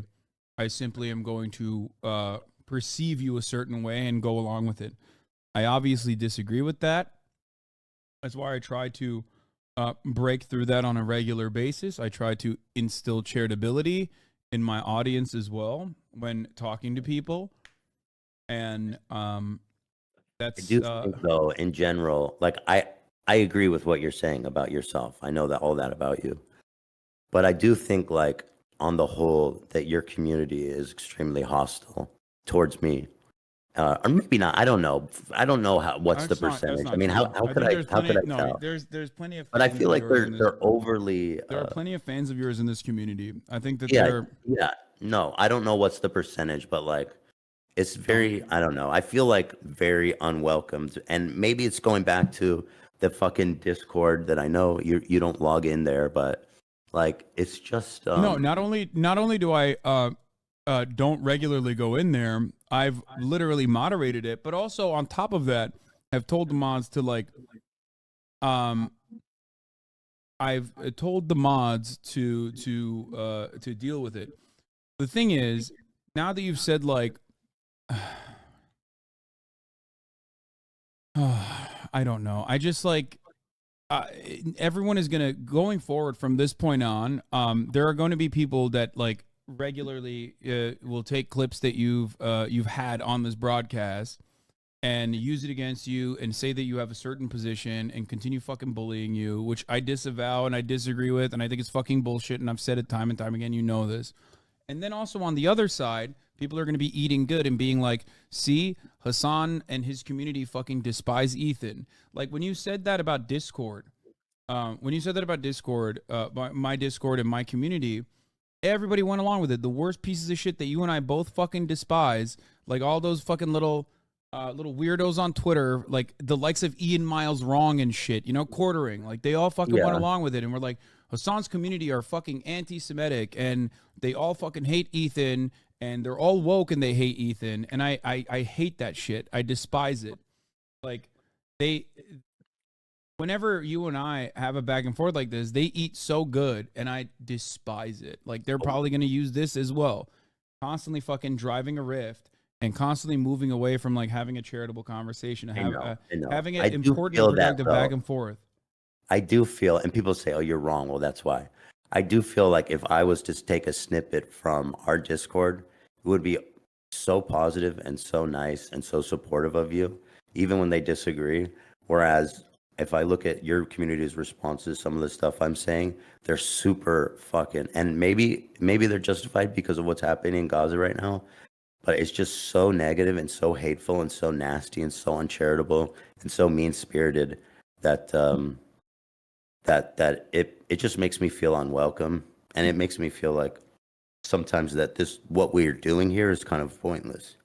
But I admire everything that you do, and I support everything that you do, and it's also I think it's also because it's a political community, which is fucking cancerous and awful in general, especially like this morning.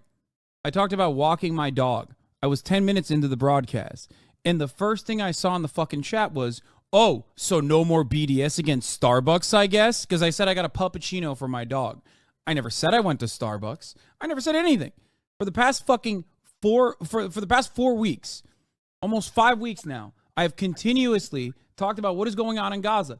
And yet there were still people who are mentally ill and fucking bad faith who were like, oh, I guess you went to Starbucks and purchased all the Starbucks you possibly could, and that must mean you hate the BDS movement. That must mean you hate Palestinians in general.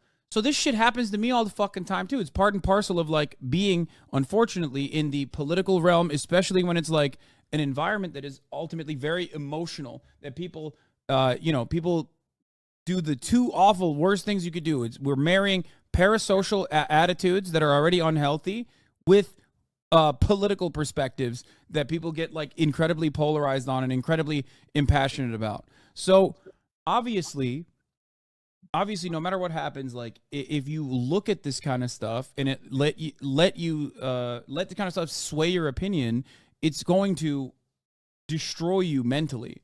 It's just something that listen, sucks. I've been that like, I have to deal on with the internet always. so fucking long, dude.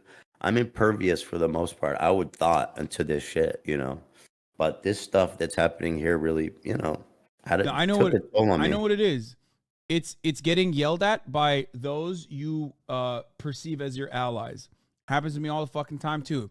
You recall this happened during the you bought a house saga when you and I had this conversation. Okay? Can you hear me? What? I can hear you. I What's just going got a on? text from you said, "Can you hear me?" That's weird. I guess No, that's old. Also, don't show your phone on your camera. Yeah. Anyway, no. Remember? Listen, I do. Remember we I had do this have to conversation go. when I bought a house. Last thing I want to say. Remember Yeah. when I bought a house and everybody fucking lost their minds, or when I bought a car and everybody lost their fucking minds? The people that were yelling at me in that situation were not right-wingers. I mean, sure, there were right-wingers that were yelling at me and taking advantage of the situation too. It was mostly fucking people with hammer and sickles in their fucking bios on Twitter. That didn't change my perspective, and it didn't change my opinion on the world, and it didn't change my analysis one bit. Because ultimately, you have to remember, like, a lot of that comes from a place of anger, resentment, frustration in their own personal lives. You just have to keep learning and keep going on this journey, be as charitable as you possibly can to others, and lead by empathy. There are going to be people who you perceive as allies who will yell at you, and it's going to hurt your fucking soul. And it has happened to me more than anyone on this planet, okay? It's coming from a place of powerlessness. It's also coming from a place of like access, where they think they have access to you, where they know you will hear what they have to say and you will respond to it, and they'll make them feel good. What that, about like, when all those people saying that are your mods? I mean, that seems more personal. it's the exact same principle behind that as well. It's the exact same principle of like people perceiving what you're saying without knowing your background, without knowing what you believe. Like, my mods aren't like these are not people I'm seeing personally every single day, Ethan. They are fans all the same. They don't know you. They don't know the conversations. Listen, I do have to go. I do have to go. What I was saying is this: I have always admired what you do, and I have always supported what you do, and I will continue to do that. And I think that you can. That's it. I don't know. And you can say from the river to the sea. You can say free Palestine. No, okay. Do all that shit. It's not. I don't think that it's inherently anti-Semitic to say those things. To be clear, I don't think that fucking Jewish people that are anti-Zionist are fucking Nazi sympathizers. Okay. I don't think you. I don't think think you said. I don't think you believe that. I know. I'm saying. I don't think that Confederate that Jews who are anti-Zionist are Confederate supporters. I'm anti. I'm not a Zionist, so I'm not sure where that comes from. Oh, I know people are saying it, but in short, I support you. I've always respected what you do, and I will continue to do that. And that's it. Is Ethan drunk? No, I'm just sick and tired. Okay, well, before we go, please don't read shit online. People are gonna be fucking ruthless, knowing full well that you read it and it pisses you off and it hurts your feelings. That's why people are doing it for the most part. Anyone who thinks that like taking you down a notch or a peg is going to like somehow be productive or somehow win anything, and call you a Zionist and yell at you, is wrong. They're wrong. They're in the wrong. They're not thinking about this. They're just simply selfishly trying to yell at you, just like people selfishly try to yell at me all the fucking time, because it's a mechanism of like releasing stress, especially in an incredibly stressful environment. We as we in the online arena as e-celebrities, shitty e-celebrities, are always going to be punching bags. Okay, so don't read any of that shit. Don't. Not good. Yeah. It's not reflective of anything other than people's own personal perspectives. I say this as not only your friend, but also as someone who's looking at it even from the outside. Okay. Listen, anyway. I want to say to everyone watching in chat that I appreciate you guys' perspective. I love you guys, and thanks for watching. And I hope that anything I said doesn't come off.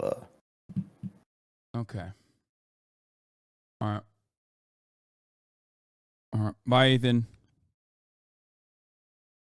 Oh shit. Okay. All right. That was I guess an impromptu leftovers that we did.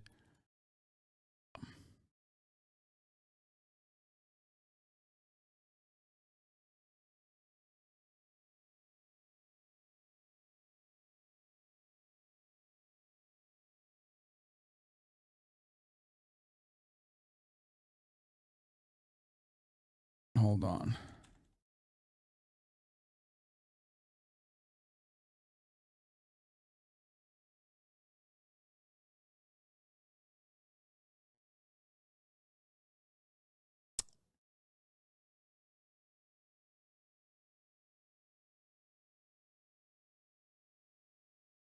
Calling Ethan a Zionist is wild. Well, I'm not, and I never have, and I'm not saying that at all. So.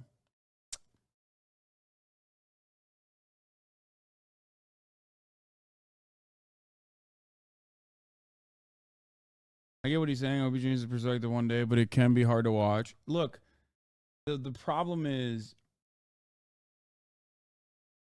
the problem in the situation is that no, Ethan is not a fucking lost cause. As someone who previously had a neutral, good perspective on Ethan, I just think you should not try to convince him anymore. I'm not saying he's a lost cause, but he has his mind made up. Very disappointing to see him all that. No, I that's not true. Okay, if that was the case, then when we have conversations, he wouldn't change his position at all. Okay, I think that there are different forces at play here. Like you're just, I don't know. I don't think I'm the right person to be able to talk to him about. What did he change? I mean, even in the conversation, he was like much more understanding of a potential. I love you. I'm a Jew, and you never made me feel like I don't belong in this community. Also, I love Ethan. He just needs to read more. Yeah, I just I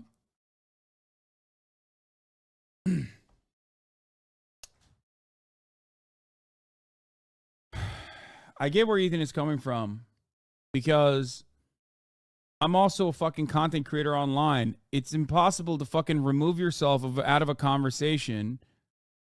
It's impossible to remove yourself and your own personal perception when everyone is seemingly yelling at you, especially when your overarching perspective is supposed to be in line with most of the people yelling at you and calling you fucking hurtful things. Okay? But anyone who is not interested in learning in good faith or leading by empathy would completely shut this off. They would completely fucking shut this conversation off. And there were points where Ethan was also like kind of shutting it off as well. But ultimately, he's the type of person who does the one thing that I think is the most important thing, and that is by thinking about this sort of thing critically and through an empathetic perspective, through an empathetic lens.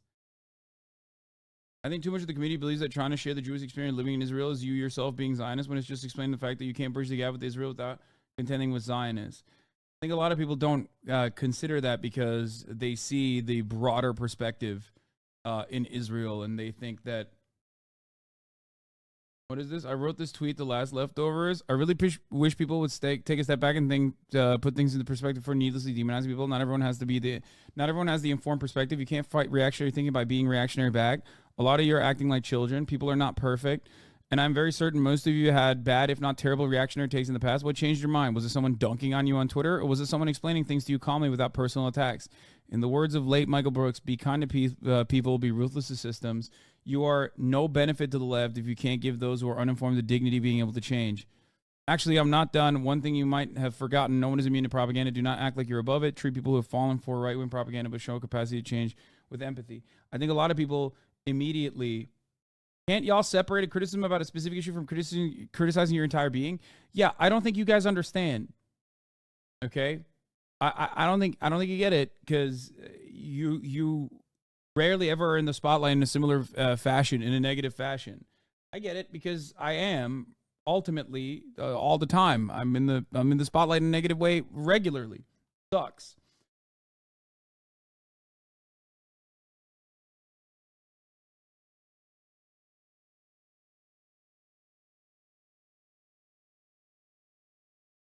Words of the community will be displayed after this. There are 33,000 people in here. Most of us just log out after stream and live our lives. Yeah, I don't know. I think this is You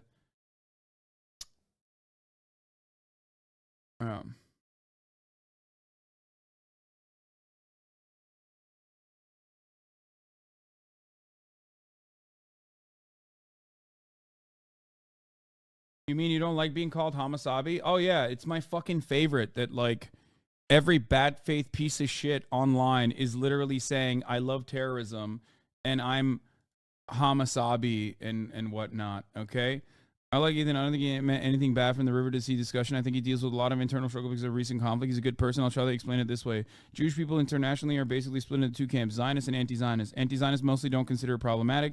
Zionists do think this is a call to genocide. Now, this is the problem. I don't think we should be listening to Jewish Zionists. Of course, I don't think you're a Zionist. That the very fact that you considered a one-state solution really shows me your goodwill. So conceding on this to this basically a concession to the Zionists, we can't do that. just a point that we can't concede on. People are just inflamed because of the brutality of, so they're exploding with anger. You basically just hit a landmine in the wrong place at the wrong time. Also, please, guys, stop disparaging a guy who's trying to understand the conflict from our perspective. He actually shifted his views several times in the face of opposition. All love to Ethan. I think you're a greatly empathetic person. Thank you. Exactly. Exactly. Exactly. Like, there's a difference between someone in bad faith being like, this makes Jewish people feel bad, and then there are like personally fucking they're personally like Zionists who are like, trying to mask their perspective versus Ethan. Ethan did make one good point though. I do agree with him that whenever you two talk, it does feel like, to me at least, you just brush past what he's saying and dismiss what he's saying as a delusion. I just know personally it sucks talking to someone who doesn't recognize what anything you say, even if the thing you may be saying is wildly incorrect. What do you okay, this is important for me to understand. What should I do? How can I not do that? I don't think I'm doing that at all.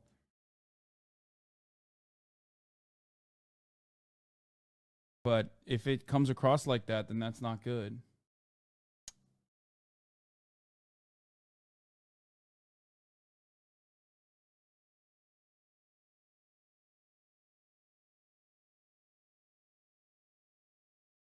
Factually incorrect. You made it clear multiple times. I mean, I don't know.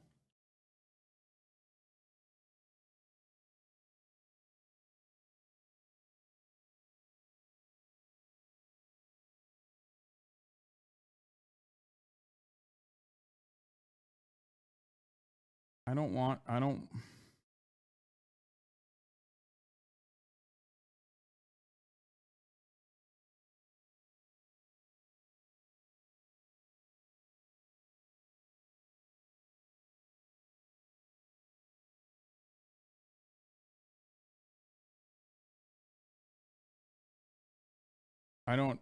What do you haven't replied. What have I done? What should I have done?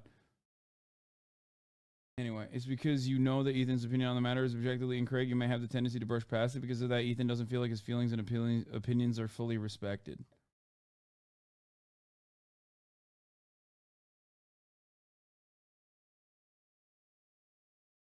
I don't want to... Look, this is not a debate. I don't want to have a debate. Okay? Ethan is my friend. I think he's an empathetic person. And I hope that that is clear. No one...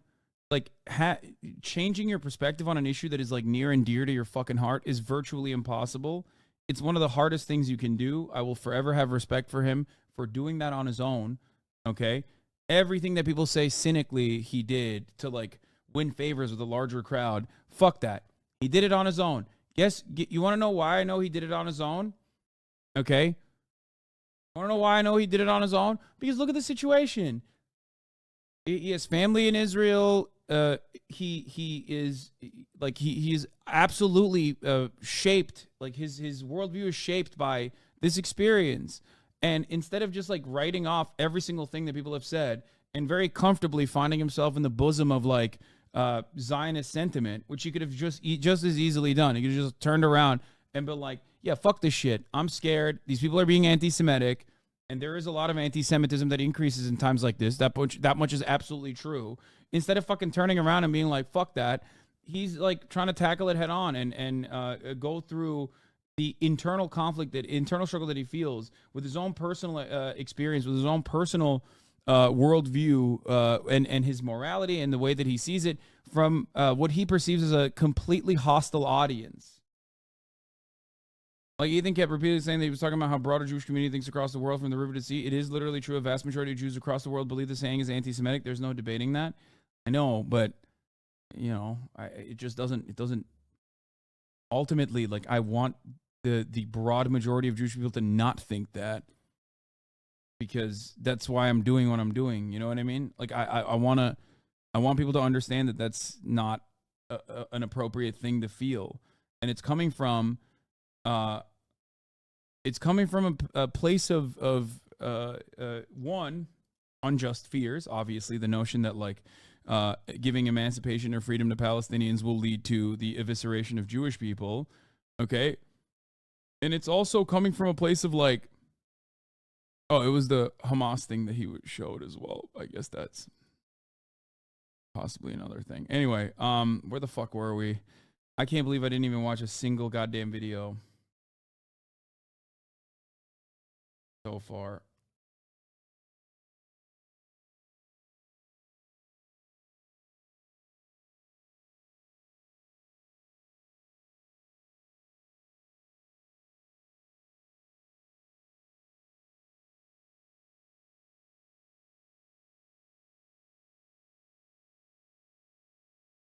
Found a video of Jews saying the phrase, by the way. Of course, you have plenty of Jews say the phrase.